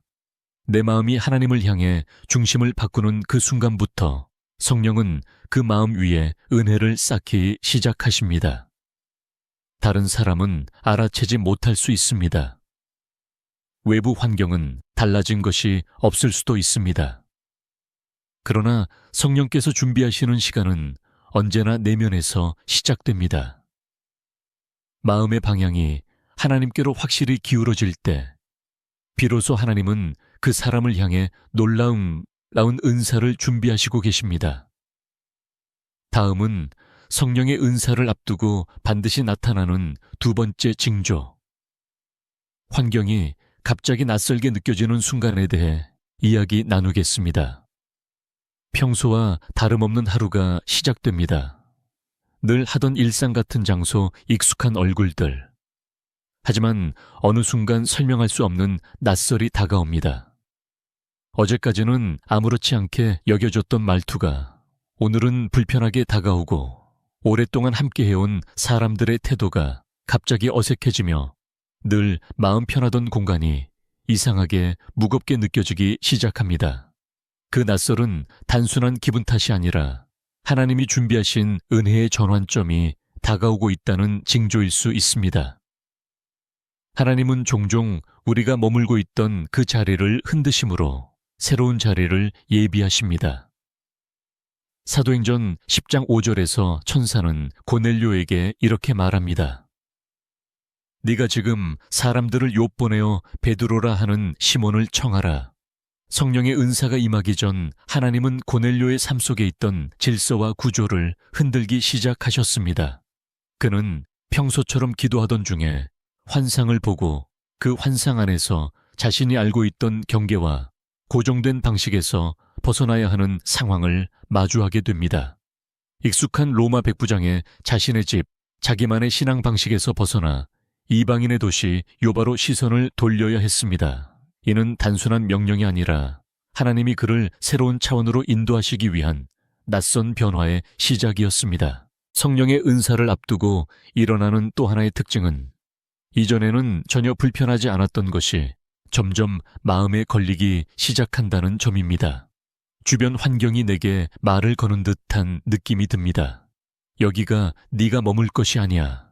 이 관계는 지금 너를 맡고 있어. 이 말과 행동이 더 이상 내 믿음과 어울리지 않아. 이런 내면의 울림은 성령께서 움직이기 시작했다는 증거입니다. 성령은 혼란을 위해 낯설을 주시는 분이 아닙니다. 성령은 분명한 방향 전환을 위한 긴장을 일으키시는 분입니다. 우리가 고정된 자리에 안주하지 않도록 낯설음을 통해 더 깊은 자리로 이끄십니다. 고넬료는 당시 로마 제국의 군인이었습니다. 그는 세속적 권력을 가진 자였고 유대인들에게는 경계의 대상이기도 했습니다. 그러나 그가 체험한 낯설은 이방인과 유대인 권력자와 피지배자의 경계를 넘어서게 만들었습니다. 성령의 은사를 받기 위한 필연적 전환이 바로 이것입니다. 이전에는 자연스럽던 삶의 경계가 갑자기 불편해지기 시작할 때 우리는 성령의 부르심 앞에서 있는 것입니다. 자신이 의지하던 사람, 익숙하던 대화, 당연하게 여겼던 가치가 하나씩 흔들리며 그 안에서 새롭게 질문하게 됩니다. 지금 내가 서 있느니 자리가 정말 하나님이 원하시는 자인가? 이러한 질문은 처음에는 불편하게 다가옵니다. 그러나 그 불편함을 피하지 않고 직면할 때 하나님은 그 낯설 속에 반드시 응답하십니다. 사도행전 10장 7절은 이렇게 이어집니다. 고넬료가 떠난 후에 자기 하인들과 부하 가운데 경건한 사람 하나를 불러 이 일을 다 설명하고 요바로 보내니라. 고넬료는 낯선 지시에도 망설이지 않았습니다. 그는 왜 내가라는 의문보다의 낯설이 하나님의 뜻일 수 있다는 믿음으로 움직였습니다. 여기서 중요한 것은 성령의 은사가 임하기 전에 하나님은 환경을 먼저 흔드신다는 사실입니다. 그리고 그 흔들림 앞에 순종으로 반응하는 자는 다음 단계로 나아갈 준비가 된 자입니다. 우리도 삶에서 이런 경험을 합니다. 갑자기 모든 것이 무의미하게 느껴질 때, 사람들과의 관계가 한순간에 힘들어질 때 아무 일도 없는데, 마음이 이유 없이 무거울 때, 이는 우울이나 탈진이 아니라 영적인 전환의 시작일 수 있습니다. 하나님은 말씀 없이도 말씀하시는 분위기에 환경을 통해 먼저 징조를 주십니다. 우리가 그 징조를 알아차릴 때 성령의 임재는 더 가까워지고 그 은사는 우리를 향해 손을 내밀기 시작합니다. 성령의 은사는 강력하고 특별한 체험으로 드러나기도 하지만 그 시작은 언제나 내면의 고요한 낯설과 삶의 틈새에서 시작됩니다. 이전과는 다른 감정, 다른 생각, 다른 환경의 감지, 이 모든 것이 한데 모일 때 하나님은 그것을 통해 우리를 이끌고 계신다는 사실을 믿으셔야 합니다. 낯선 상황이 다가올수록 당황하거나 물러나지 말고 오히려 기도 속에서 질문해야 합니다. 하나님, 이 낯설은 무슨 뜻입니까? 그 질문 위에 응답은 시작되며 성령의 은사는 그 대답의 자리에 임하게 됩니다. 다음은 성령의 은사를 앞둔 자에게 공통으로 찾아오는 세 번째 징조. 기도가 달라지는 순간에 대해 이야기 나누겠습니다. 기도를 오래 해온 사람이라도 어느 순간부터 기도의 성격이 달라지는 때가 있습니다. 이전에는 간절히 부탁하는 기도였다면 이제는 설명할 수 없는 무게와 방향이 실리기 시작합니다. 단지 문제를 해결해 달라는 요청을 넘어서 자신도 모르게 하나님, 제가 어떻게 해야 합니까? 라는 내면의 고백이 흘러나옵니다. 이 변화는 말의 차이보다 더 깊은 본질의 차이입니다. 마음의 기도에서 영의 기도로 자기 중심에서 하나님의 뜻 중심으로 옮겨가느니 전환은 성령의 은사가 다가오고 있다는 확실한 징조입니다. 사도행전 10장 9절에는 베드로의 기도 장면이 등장합니다. 이튿날 그들이 길을 가다가 그 성에 가까이 갔을 그때쯤 베드로가 기도하려고 지붕에 올라가니 그 시각은 제6시더라. 하루 중 정해진 기도의 시각에 베드로는 습관처럼 지붕 위에 올라갔습니다. 하지만 그날의 기도는 평소와 달랐습니다. 배가 고파서 음식을 준비하러 내려가는 중 그는 하늘이 열리는 환상을 보게 됩니다. 이 장면은 단지 영적 체험이 아니라 기도의 성질이 바뀌는 시점을 보여줍니다. 우리가 말하는 기도가 아니라 하나님이 들으시는 기도로 전환될 때 성령은 새로운 은사를 준비하십니다. 기도의 패턴이 변하기 시작할 때 마음에는 정리되지 않은 혼란이 일어나기도 합니다. 이전에는 조리 있게 나열되던 기도 제목들이 이제는 헝클어진 듯 말이 끊기고 말보다 침묵이 더 길어지기도 합니다. 하지만 그것은 기도의 태보가 아니라 오히려 영의 전환입니다. 더 이상 내 말이 중요한 것이 아니라 하나님께서 무엇을 원하시는지를 묻는 자세로 기도가 바뀌는 것입니다. 이 전환은 고넬료에게도 베드로에게도 공통적으로 나타났습니다. 두 사람 모두 그저 경건하게 기도하던 중이었고 어느 순간 하나님의 뜻이 그 기도 가운데 밀려 들어오기 시작했습니다.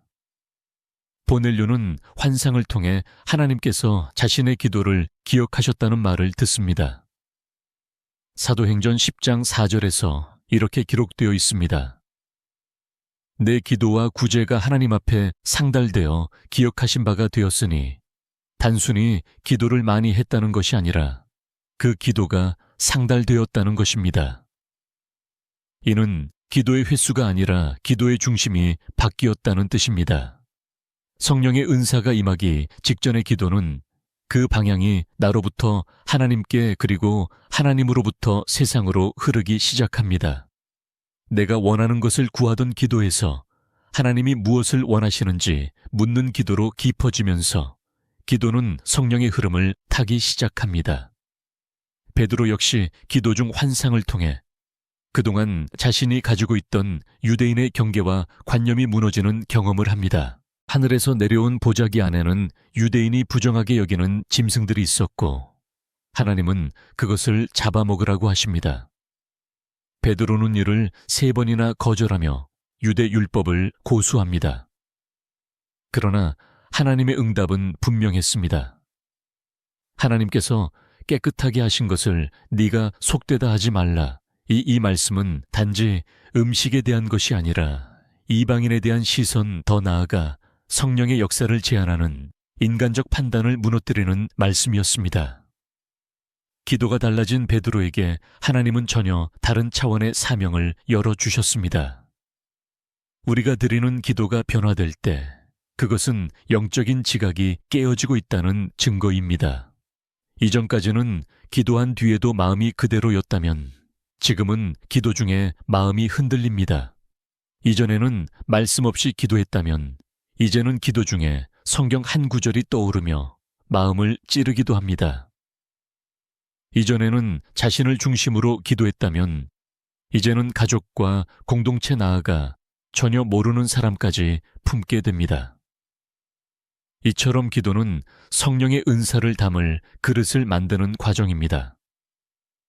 마음이 깊어지고 기도가 넓어질수록 성령께서 일하실 자리가 넓어지는 것입니다. 그러므로 성령의 은사를 사모하는 분이라면 먼저 자신의 기도가 어떻게 변화되고 있는지를 주목해 보셔야 합니다. 지금 내 기도는 여전히 내가 원하는 결과만을 구하고 있는가? 아니면 하나님께 나를 맡기고 주님의 계획에 귀를 기울이고 있는가? 그 물음에 정직하게 대답할 수 있다면 이미 당신 안에서는 성령께서 일하고 계신 것입니다. 다음은 성령의 은사를 앞둔 자에게 반드시 나타나는 내. 번째 징조. 하나님의 시선이 느껴지는 순간에 대해 이야기 나누겠습니다. 누군가가 나를 지켜보고 있다는 감각은 사람을 긴장시키기도 하고 때론 위로하기도 합니다. 하지만 그것이 세상의 눈이 아니라 하나님의 시선일 때 그 감각은 단순한 감정이 아니라 영의 깊은 움직임이 됩니다. 성령의 은사를 받기 전 누구나 공통적으로 경험하는 내. 번째 징조는 바로 이것입니다. 하나님께서 지금 나를 보고 계신다는 실제감. 그것은 감시의 눈이 아니라 다정하면서도 떨리는 하나님의 주목입니다. 이 시선은 마음 깊은 곳에서 갑자기 의식을 일으킵니다. 이전에는 무뎌졌던 양심이 깨어나고 스스로에게 솔직해지지 못했던 내면이 하나님의 거룩 앞에서 정직해지기 시작합니다. 사도행전 10장 4절에서 천사는 고넬료에게 분명히 말합니다. 내 기도와 구제가 하나님 앞에 상달되어 기억하신 바가 되었으니 고넬료는 아마 이 말을 듣는 순간 온몸이 떨렸을 것입니다. 그가 수년간 어쩌면 평생 해왔던 기도가 지금 막 하나님께 기억되었다고 말씀하셨기 때문입니다. 하나님은 무관심하지 않으셨습니다. 한 사람의 마음과 행위, 그리고 그 안에 담긴 중심을 보시고 기억하셨습니다. 이 기억하신 바라는 말은 단순한 기록이 아니라 응답을 위한 준비가 되었음을 뜻합니다. 성령의 은사는 바로 이 기억 위에 임합니다. 하나님께서 당신을 기억하셨다는 그 감각. 그것이 느껴지는 순간은 은혜가 시작되는 자리입니다. 이러한 시선의 감각은 사람을 움츠어들게 만들지 않습니다. 오히려 살아계신 하나님의 존재감 앞에서 마음을 열게 만듭니다. 평소에는 외면했던 말씀 앞에 정직해지고 사람들에게 보이기 위한 행동이 아니라 진심으로 선을 행하고 싶다는 마음이 일어나며 누군가의 시선을 피하려 하지 않고 오히려 하나님의 시선을 바라보려는 자세로 바뀌기 시작합니다. 이처럼 하나님의 시선이 내 삶 위에 머무르고 있다는 자각은 성령의 은사가 가까이 다가왔다는 분명한 징조입니다. 사도행전 10장 22절에서 고넬료는 베드로에게 이렇게 전합니다. 천사가 거룩한 천사를 보내어 그를 집으로 청하라 하며 들으라 하였나이다. 고넬료는 자신의 기도와 구제가 하나님 앞에 기억된 자라는 정체성을 이미 받아들였습니다. 그는 베드로를 초청하면서 주저하지 않았고 사람들 앞에서 자신이 하나님의 응답을 받은 자라는 사실을 숨기지 않았습니다. 성령의 은사를 앞둔 자에게 반드시 일어나는 변화 중 하나는 하나님의 시선이 자신 위에 머물러 있음을 알고도 부끄러워하지 않는다는 점입니다. 오히려 그 시선 아래로 기꺼이 나아가려는 마음이 생깁니다. 그 마음은 더 이상 죄의식에서 나오는 두려움이 아니라 하나님의 계획에 쓰임받고자 하는 간절한 기대입니다. 우리의 삶에도 어느 날 문득 이런 마음이 찾아옵니다. 지금 이 순간에도 하나님께서 나를 보고 계신다면 나는 이 말을 할 수 있을까? 내가 이 행동을 계속할 수 있을까? 지금 내 중심을 하나님께서 아신다면 나는 숨을 수 있을까? 이 모든 질문이 마음을 찌르듯 떠오르는 날. 우리는 하나님의 시선 앞에 선 것입니다. 그 시선은 회개의 빛이 되기도 하고 결단의 불꽃이 되기도 하며 방향을 바꾸는 분기점이 되기도 합니다. 성령의 은사는 이 시선 아래에서 시작됩니다. 자신의 모든 것을 감추지 않고 하나님의 눈앞에 내어놓는 마음. 그 자리에서 성령은 임하시고 그 영은 새로운 은사를 부어주십니다. 하나님은 사람을 외모로 보지 않으시고 중심을 보시는 분이십니다. 그렇기에 성령의 은사를 준비하는 시간에는 우리의 중심이 그의 시선을 견딜 수 있도록 다듬어져야 합니다. 외적인 신앙의 행위보다 내적인 정직함이 중요해지는 시기입니다. 사람들에게 칭찬받던 일들이 하나님의 시선 앞에서는 고요해지고 반대로 아무도 몰랐던 작은 선행이 성령의 불씨가 되는 경험을 하게 됩니다. 그 모든 변화는 하나님의 시선이 지금 나를 기억하고 계시다는 감각에서 비롯됩니다. 그러므로 성령의 은사를 구하는 자라면 자신의 삶에 스며든 하나님의 시선을 자주 의식해 보셔야 합니다. 아무도 없을 때, 방 안에 홀로 앉아 기도할 때 갑자기 눈물이 나는 이유는 바로 그 시선 때문입니다. 누구에게 말하지 않아도 주님이 나를 아시고 그분이 지금 나를 보며 사랑하신다는 감각이 우리를 녹입니다. 그리고 그 녹아내림은 성령의 은사를 담을 그릇을 만드는 과정이 됩니다. 성령은 중심이 준비된 자에게 은사를 부어주시며 그 중심은 하나님의 시선을 받아들인 자만이 가질 수 있습니다. 다음은 성령의 은사를 앞둔 자에게 반드시 나타나는 5번째 징조 사람에 대한 시선이 바뀌는 순간에 대해 이야기 나누겠습니다. 음악. 성령께서 역사하시기 전 가장 먼저 변하기 시작하는 것은 사람을 대하는 태도입니다. 이전에는 사람을 상황으로 판단하고 관계의 이익을 중심으로 계산하며 기준과 성향으로 거리를 두던 사람이 어느 날부터 다르게 느껴지기 시작합니다. 단순히 감정의 변덕이 아니라 눈에 보이지 않는 내면의 감각이 달라진 것입니다. 이것은 성령의 은사가 임박했다는 번째 징조입니다. 사람을 바라보는 시선이 바뀔 때 그 영혼을 향한 하나님의 마음이 조금씩 나의 마음 안에 흘러들기 시작합니다. 사도행전 10장 28절에서 베드로는 고넬료의 집에 들어선 뒤 이렇게 말합니다. 유대인으로서 이방인과 교제하며 가까이 하는 것이 율법에 어긋나는 줄 너희도 알거니와 하나님께서 내게 아무도 속되다 하거나 깨끗하지 않다 하지 말라고 지시하셨느니라.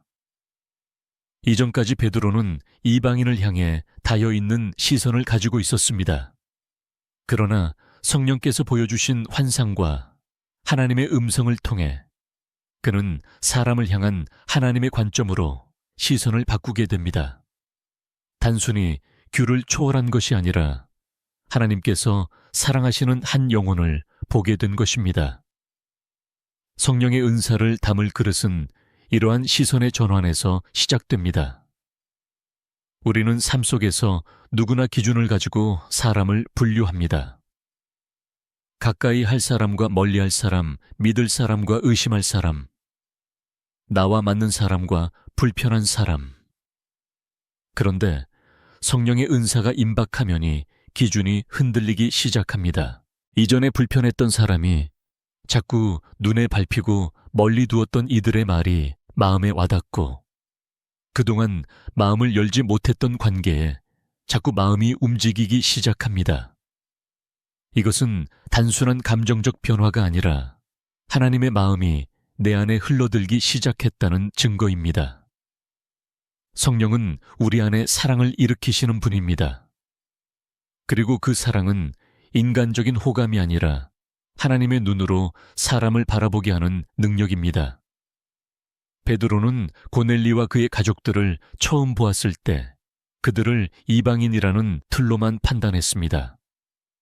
하지만 성령의 사인이 다가오자 그는 고넬료의 삶을 듣고 그 집안의 경건함을 보고 자신보다도 더 간절한 하나님을 향한 갈망을 감지하게 됩니다.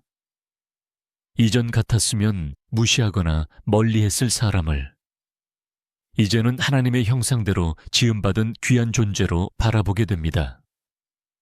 이것이 바로 성령이 준비되고 있다는 내적 증거입니다. 사람에 대한 시선이 이기심에서 벗어나기 시작하면 성령은 그 안에 선물을 부으시기 시작합니다. 사도행전 10장 34절에서 베드로는 고백합니다. 하나님은 사람을 외모로 보지 아니하시고 각 나라 중 하나님을 경외하며 의를 행하는 사람은 다 받으시는 줄 깨달았도다. 이 말씀은 베드로의 생각에서 나온 것이 아닙니다. 성령께서 그 안에 하나님의 눈을 열어주셨기 때문에 가능했던 고백입니다. 즉, 성령의 은사를 받기 위한 준비는 단지 기도나 금식만으로 되는 것이 아니라 마음의 눈이 바뀌는 데서 시작됩니다. 사람을 판단하던 눈이 멈추고 용서하기 어려웠던 이들을 위한 기도가 나오고 나와 너무 다른 사람까지도 품으려는 마음이 일어나기 시작할 때 성령께서는 그 마음을 사용하십니다. 이제는 누가 잘했는가 보다 누가 더 아픈가를 생각하게 되고 왜 저런 말을 하지? 에서 저 말 속에 어떤 상처가 있을까로 마음의 관점이 바뀝니다. 이러한 시선은 결코 인간적인 여유에서 나오지 않습니다. 이것은 성령께서 우리 안에 하나님의 마음을 조금씩 심어가고 계시다는 사인입니다. 은사는 능력이기 전에 하나님의 마음을 넣는 통로입니다. 그렇기 때문에 사람을 사랑할 줄 모르는 자에게는 은사가 무거운 짐이 되고 사람을 품을 수 있는 자에게는 은사가 거룩한 사명이 됩니다. 자신의 삶을 돌아보며 사람을 향한 시선이 달라지고 있다면 그것은 분명한 성령의 사인이며 그 시선 속에서 은사는 이미 준비되고 있습니다. 가까이 할 수 없다고 생각했던 사람과 함께 예배드리고 싶은 마음이 생기고 과거에 상처 준 사람에게 오히려 축복을 빌고 싶은 마음이 생긴다면 그 마음은 결코 스스로 일어난 것이 아닙니다. 하나님께서 그 마음을 통해 당신을 성령의 그릇으로 빚고 계시는 것입니다. 다음은 성령의 은사를 앞둔 자에게 반드시 나타나는 6번째 징조. 하나님의 말씀에 대한 반응이 달라지는 순간에 대해 이야기 나누겠습니다. 성령께서 역사하시기 전 가장 먼저 변하기 시작하는 것은 사람을 대하는 태도입니다. 이전에는 사람을 상황으로 판단하고 관계의 이익을 중심으로 계산하며 기준과 성향으로 거리를 두던 사람이 어느 날부터 다르게 느껴지기 시작합니다. 단순히 감정의 변덕이 아니라 눈에 보이지 않는 내면의 감각이 달라진 것입니다. 이것은 성령의 은사가 임박했다는 번째 징조입니다. 사람을 바라보는 시선이 바뀔 때 그 영혼을 향한 하나님의 마음이 조금씩 나의 마음 안에 흘러들기 시작합니다. 사도행전 10장 28절에서 베드로는 고넬료의 집에 들어선 뒤 이렇게 말합니다. 유대인으로서 이방인과 교제하며 가까이 하는 것이 율법에 어긋나는 줄 너희도 알거니와 하나님께서 나에게 아무도 속되다 하거나 깨끗하지 않다 하지 말라고 지시하셨느니라. 이전까지 베드로는 이방인을 향해 닿여있는 시선을 가지고 있었습니다. 그러나 성령께서 보여주신 환상과 하나님의 음성을 통해 그는 사람을 향한 하나님의 관점으로 시선을 바꾸게 됩니다. 단순히 규를 초월한 것이 아니라 하나님께서 사랑하시는 한 영혼을 보게 된 것입니다. 성령의 은사를 담을 그릇은 이러한 시선의 전환에서 시작됩니다. 우리는 삶 속에서 누구나 기준을 가지고 사람을 분류합니다. 가까이 할 사람과 멀리 할 사람, 믿을 사람과 의심할 사람, 나와 맞는 사람과 불편한 사람.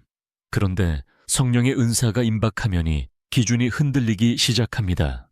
이전에 불편했던 사람이 자꾸 눈에 밟히고 멀리 두었던 이들의 말이 마음에 와닿고 그동안 마음을 열지 못했던 관계에 자꾸 마음이 움직이기 시작합니다. 이것은 단순한 감정적 변화가 아니라 하나님의 마음이 내 안에 흘러들기 시작했다는 증거입니다. 성령은 우리 안에 사랑을 일으키시는 분입니다. 그리고 그 사랑은 인간적인 호감이 아니라 하나님의 눈으로 사람을 바라보게 하는 능력입니다. 베드로는 고넬리와 그의 가족들을 처음 보았을 때 그들을 이방인이라는 틀로만 판단했습니다. 하지만 성령의 사인이 다가오자 그는 고넬료의 삶을 듣고 그 집안의 경건함을 보고 자신보다도 더 간절한 하나님을 향한 갈망을 감지하게 됩니다. 이전 같았으면 무시하거나 멀리했을 사람을 이제는 하나님의 형상대로 지음받은 귀한 존재로 바라보게 됩니다. 이것이 바로 성령이 준비되고 있다는 내적 증거입니다. 사람에 대한 시선이 이기심에서 벗어나기 시작하면 성령은 그 안에 선물을 부으시기 시작합니다. 사도행전 10장 34절에서 베드로는 고백합니다. 하나님은 사람을 외모로 보지 아니하시고 각 나라 중 하나님을 경외하며 의를 행하는 사람은 다 받으시는 줄 깨달았도다. 이 말씀은 베드로의 생각에서 나온 것이 아닙니다. 성령께서 그 안에 하나님의 눈을 열어주셨기 때문에 가능했던 고백입니다. 즉, 성령의 은사를 받기 위한 준비는 단지 기도나 금식만으로 되는 것이 아니라 마음의 눈이 바뀌는 데서 시작됩니다. 사람을 판단하던 눈이 멈추고 용서하기 어려웠던 이들을 위한 기도가 나오고 나와 너무 다른 사람까지도 품으려는 마음이 일어나기 시작할 때 성령께서는 그 마음을 사용하십니다. 이제는 누가 잘했는가 보다 누가 더 아픈가를 생각하게 되고 왜 저런 말을 하지 해서 저 말 속에 어떤 상처가 있을까로 마음의 관점이 바뀝니다. 이러한 시선은 결코 인간적인 여유에서 나오지 않습니다. 이것은 성령께서 우리 안에 하나님의 마음을 조금씩 심어가고 계시다는 사인입니다. 은사는 능력이기 전에 하나님의 마음을 담는 통로입니다. 그렇기 때문에 사람을 사랑할 줄 모르는 자에게는 은사가 무거운 짐이 되고 사람을 품을 수 있는 자에게는 은사가 거룩한 사명이 됩니다.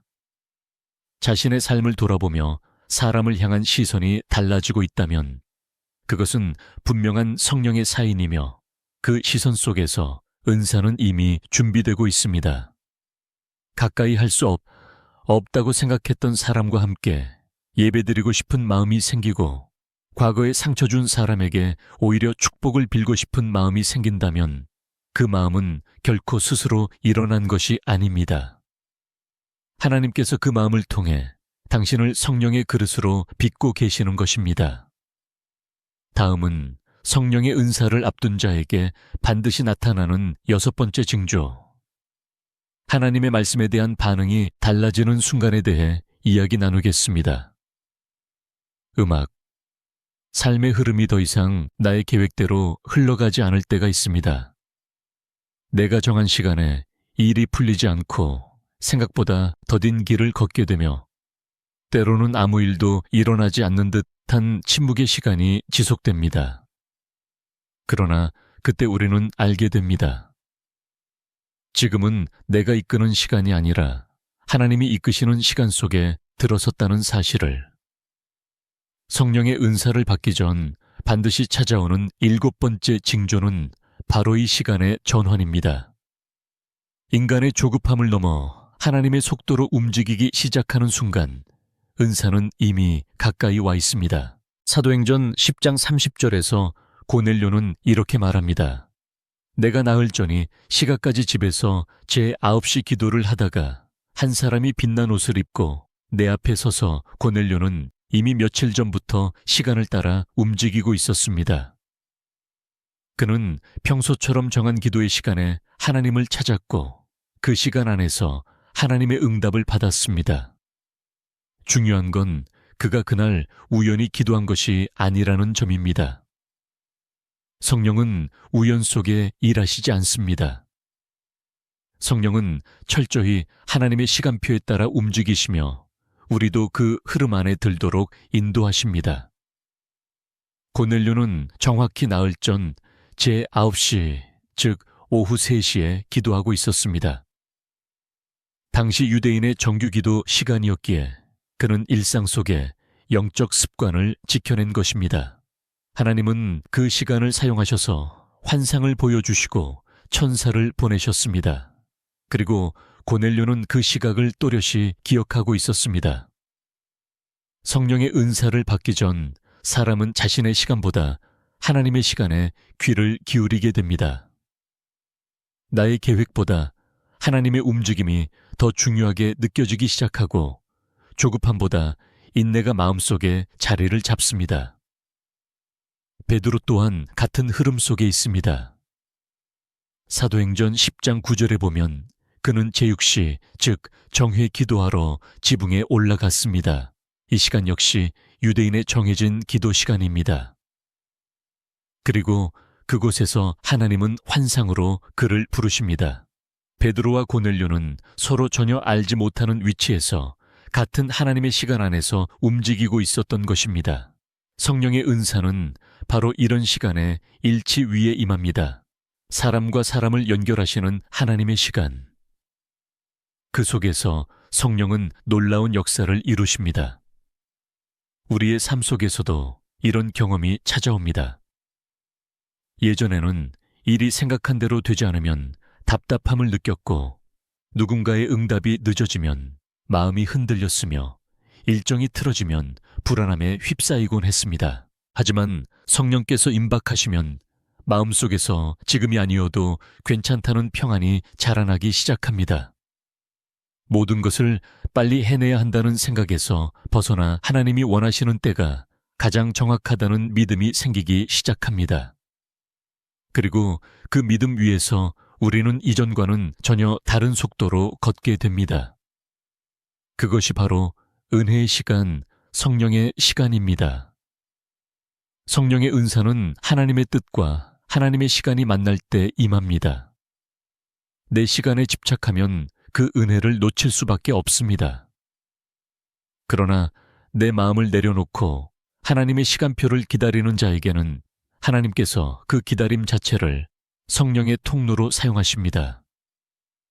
베드로가 요배에서 보낸 시간, 고넬료가 사람을 보내고 응답을 기다린 시간, 그 모두는 성령의 준비 과정이었습니다. 누구도 스스로 움직이지 않았고 각자의 자리를 지키며 기다렸습니다. 그리고 하나님의 시간이 되자 성령은 모든 사람 위에 임하셨습니다. 오늘 우리의 삶에서 하나님의 시간이 움직이고 있다는 것을 어떻게 알 수 있을까요? 그것은 나의 속도보다 더디게 흘러가는 현실 앞에서 마음이 흔들리지 않을 때입니다.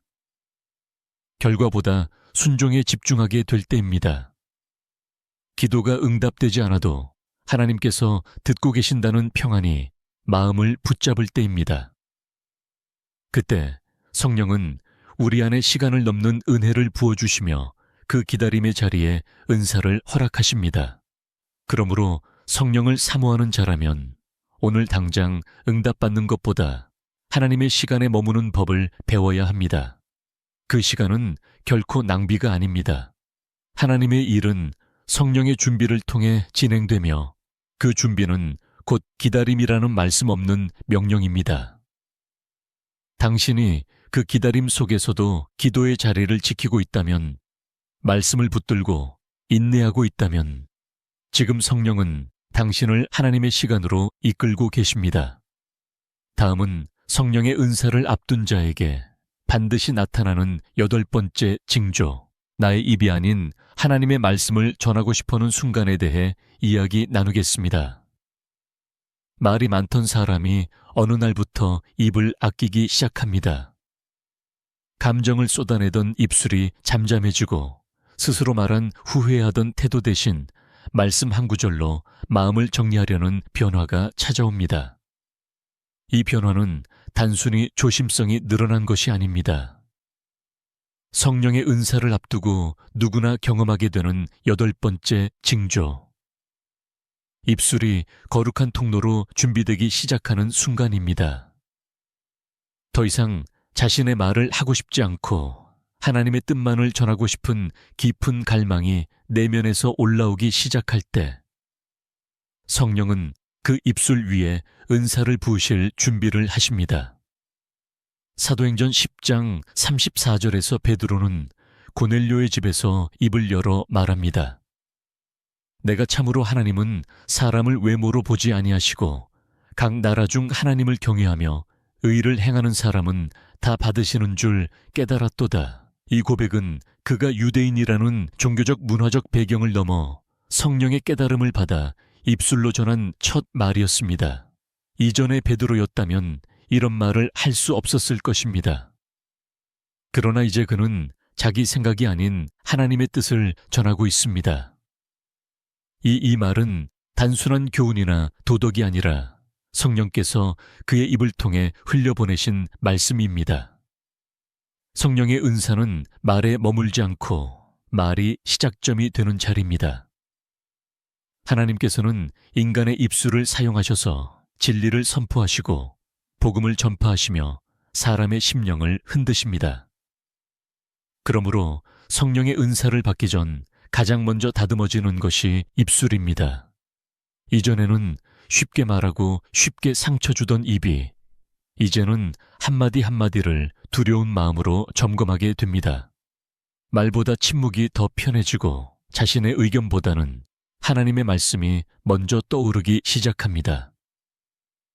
이처럼 말의 중심이 이동할 때 성령은 그 입술을 은혜의 긍문으로 채워라 도로로 삼기 시작하십니다. 고넬료의 집에는 수많은 사람만 여론 사람이 모였습니다. 그는 가족과 가까운 친척들까지 모두 모아놓고 베드로를 맞이했습니다. 이방인의 집 한복판에서 베드로는 무거운 영적 책임을 느끼며 입을 열었습니다. 그가 전한 말은 단순한 설교가 아니라 성령의 감동이 함께한 선언이었습니다. 그리고 사도행전 10장 44절에 기록된 것처럼 베드로가 이 말을 할 때에 성령이 말씀 듣는 모든 사람에게 내려오시니라는 역사적인 사건이 일어났습니다. 성령은 복음의 말씀이 선포되는 그 순간에 임하셨습니다. 이것은 은사가 말 위에 임한다는 명확한 증거입니다. 단 그 말이 사람의 말이 아니라 하나님께서 주신 말씀이었기 때문에 가능했습니다. 오늘 우리의 입술은 무엇을 담고 있습니까? 말이 쏟아질수록 후회가 늘어나고 자신의 말에 책임지지 못해 마음이 무너졌던 경험은 누구나 있습니다. 그러나 성령이 가까이 오시면 우리의 말이 바뀝니다. 함부로 말하는 것이 두려워지고 내가 아니라 하나님의 뜻을 먼저 묻게 됩니다. 내 생각을 말하는 것이 아니라 하나님께서 지금 원하시는 말이 무엇인지 조심스럽게 분별하려는 마음이 자랍니다. 그리고 그 준비된 입술 위에 성령께서는 놀라운 권능을 부어주십니다. 사람을 살리는 말은 성령으로부터 나옵니다. 위로 치유 권면 회개, 감동 눈물의 모든 언어들은 성령의 숨결을 통과할 때 비로소 능력을 가집니다. 아무리 정확한 지식과 풍부한 논리를 가져도 성령의 기름 부심이 없는 말은 사람의 생각을 움직일 뿐 마음을 돌이키게 하진 못합니다. 그러나 성령이 임재하신 입술에서 흘러나온 말씀은 단 하나의 문장으로 사람의 영혼을 무너뜨리고도 회복시키는 능력을 갖습니다. 이것이 성령의 은사가 입술 위에 임할 때의 모습입니다. 은사를 받기 원하는 사람이라면 먼저 말의 책임을 생각해야 합니다. 내가 지금 말하느니 문장에 하나님의 마음이 담겨 있는가? 내가 말하는 순간 성령이 슬퍼하시지는 않는가? 혹시 내 말이 내 의로움은 드러내고 하나님의 뜻은 가리우고 있지는 않은가? 이런 질문 앞에 입술이 떨릴 때 하나님은 그 입을 은사의 통로로 사용하시기 시작합니다. 내 말보다 하나님께서 주시는 말씀을 전하고 싶다는 마음이 간절해지는 시점. 그것이 성령께서 은사를 맡기실 준비가 된 순간입니다. 다음은 성령의 은사를 앞둔 자에게 반드시 나타나는 9번째 징조. 모든 영광을 하나님께 돌리고 싶어하는 순간에 대해 이야기 나누겠습니다. 음악. 사람은 누구나 인정받고 싶어 합니다. 내가 수고한 만큼, 헌신한 만큼 그만큼의 열매가 드러나고 칭찬받기를 원합니다. 그런데 어느 시점부터 그 마음이 조용히 바뀌기 시작합니다. 누군가 나를 높여도 마음이 찜찜하고 내가 앞에 나서는 일이 불편해지며 내가 한 일이 아니라 하나님이 하신 일로 말하고 싶어집니다. 이것은 겸손해진 성격 때문이 아닙니다. 성령의 은사가 임박한 자에게 반드시 찾아오는 9번째 징조. 모든 영광을 하나님께 돌리고 싶은 갈망입니다. 내 안에서 자리를 차지하던 내가 비워지고 오직 주님의 이름만 드러나기를 원하는 깊은 변화가 시작된 것입니다. 사도행전 10장 25절부터 26절에서의 변화는 극명하게 드러납니다. 아침, 베드로가 들어올 때 고넬료가 맞아 발 앞에 엎드려 절하니 베드로가 일으켜 이르되 일어나라 나도 사람이라 하여 고넬료는 감격과 존경으로 베드로를 맞이합니다. 이방인이 유대인에게 또 하나님의 사자를 맞이한다는 경외심으로 무릎 꿇고 절했던 것입니다. 하지만 베드로는 곧장 고넬료를 일으켜 수며 말합니다. 나도 사람입니다. 그는 자신이 하나님의 은혜를 전하는 도구일 뿐이라는 사실을 분명히 알았고 사람들의 시선과 영광을 자신에게 향하게 두지 않았습니다. 이 반응은 그가 성령의 통로로 준비되어 있음을 보여줍니다. 성령의 은사를 사모하는 사람이라면 반드시 시점을 지나야 합니다. 자신의 사역, 자신의 능력, 자신의 헌신조차도 하나님 앞에서는 아무것도 아님을 깨닫는 자리, 내가 했다고 여겼던 모든 일의 실상이 알고 보니 하나님이 하신 일이었다는 고백, 이 자리까지 나오지 않으면 성령의 은사는 멈춰서게 됩니다. 왜냐하면 하나님은 자신의 영광을 사람과 나누지 않으시기 때문입니다. 성령은 하나님의 일을 하나님의 이름으로 행하실 자에게만 그 능력을 부어주십니다. 우리는 종종 작은 열매 하나에도 자랑하고 싶은 마음이 일어나고 사람들이 칭찬해 줄 때 더 큰 사역을 꿈꾸게 됩니다. 하지만 그 마음이 자주 무거워지고 심지어 불편하게 느껴지기 시작할 때 그것은 성령께서 그 마음을 정결하게 다듬고 계신 것입니다. 사람의 칭찬보다 하나님의 인정이 더 간절해지고 드러나는 자리보다 감춰진 자리가 더 편해지며 성공의 기준이 눈에 보이는 숫자보다 영혼의 회복과 하나님의 기쁨으로 옮겨질 때 성령은 그 사람을 쓰시기 시작합니다. 사도행전 10장 46절은 이렇게 기록합니다. 이는 방언을 말하며 하나님 높임을 들음이러라. 고넬리의 집에 모인 자들은 성령이 임하자 방언을 말했고 그 방언의 내용은 하나님을 높이는 것이었습니다. 성령의 은사는 오직 하나님을 높이는 방향으로 흘러갑니다. 그 영이 임하신 자리에는 반드시 하나님을 찬양하는 소리가 터져 나옵니다. 이는 단지 감정의 폭발이 아니라 심령 깊은 곳에서 모든 영광을 하나님께 돌리고 싶은 본능적 갈망이 터져 나오는 것입니다. 하나님이 하셨습니다. 나의 것이 아닙니다. 내게서 난 것이 아니라 주께로부터 온 것입니다. 이런 고백이 마음과 입술에서 자연스럽게 흘러나오게 되는 순간 성에 입는 그 사람 위에 머무시기 시작합니다.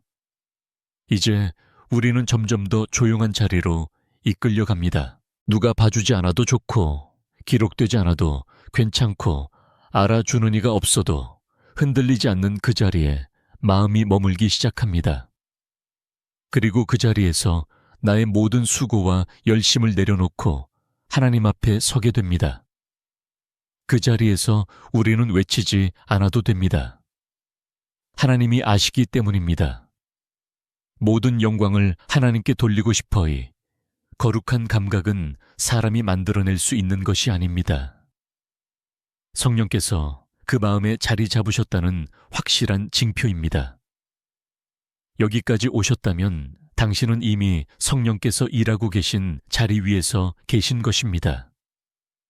말씀이 달리 들리고 기도가 변하며 사람을 다르게 보고 시간의 흐름 속에서 하나님의 손길을 감지하고 말보다 침묵을 소중히 여기고 내 영광을 내려놓고 하나님의 이름만 드러나길 원하게 된 지금 성령은 당신을 향해 은사를 들고 서 계십니다.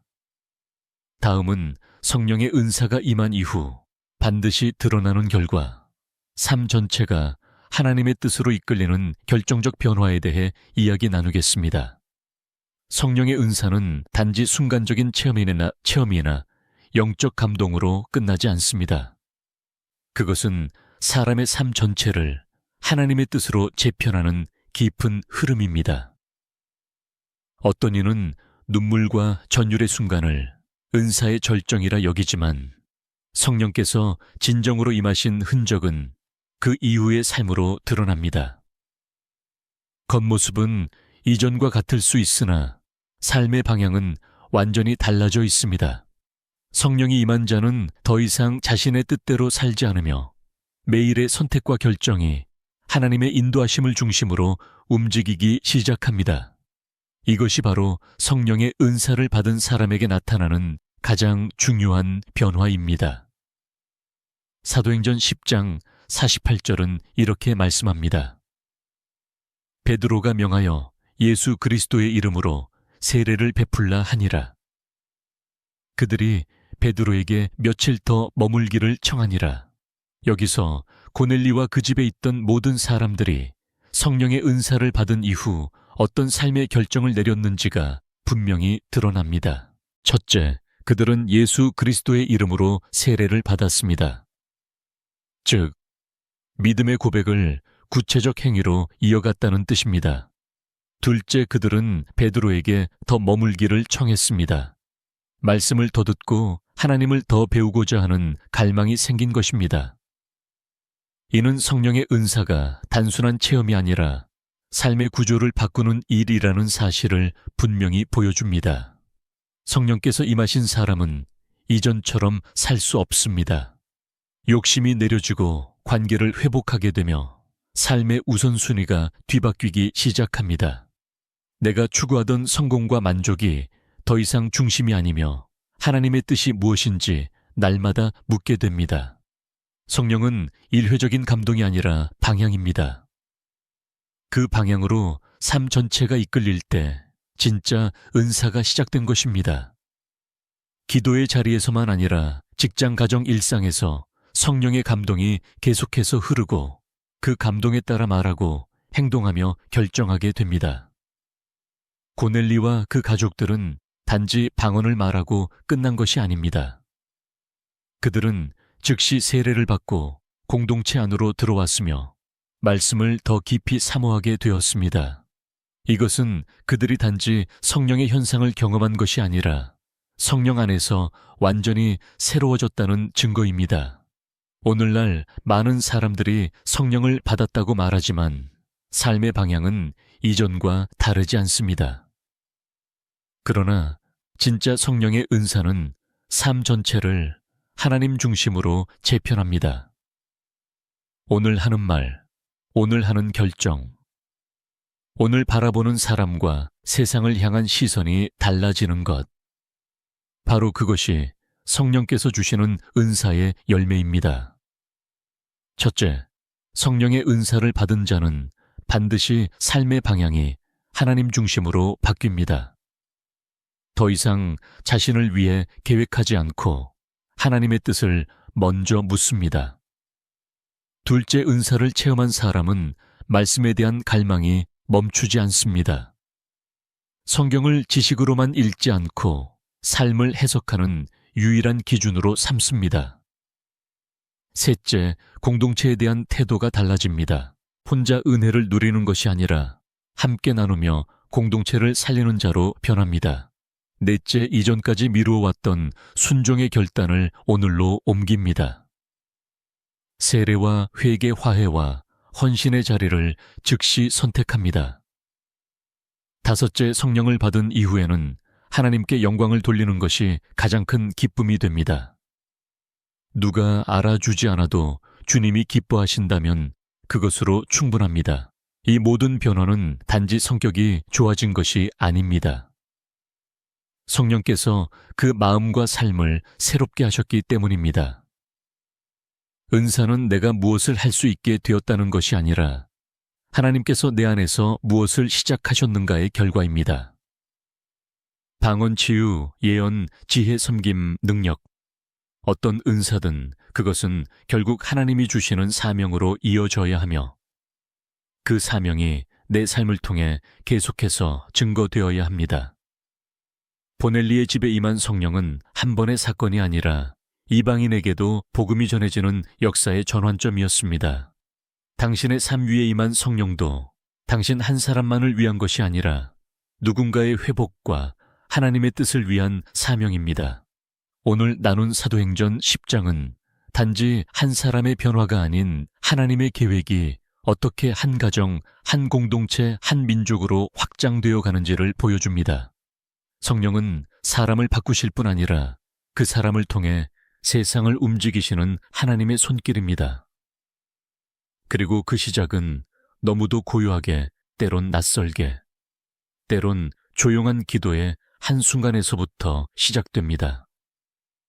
성령의 은사를 사모하며의 시리즈를 따라오신 분들이시라면 이제 당신 안에서도 분명히 일어나고 있는 그 징조들을 놓치지 않으셨을 것입니다.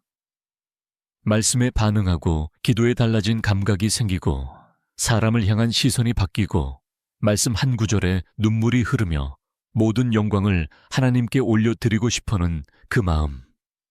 그것은 성령께서 지금도 살아계셔서 당신을 사용하고 싶어 하신다는 가장 놀라운 증거입니다. 하나님의 뜻을 따라 사는 삶은 평탄하지만은 않지만 성령이 함께 하시면 흔들리지 않습니다. 이제는 당신의 삶이 하나님께 쓰임받을 때입니다. 여러분도 지금 성령의 은사를 사모하고 계시다면 아래 댓글에 아멘이라고 남겨주세요. 하나님의 뜻이 여러분의 삶 가운데 실제로 이루어지길 진심으로 축복합니다. 음악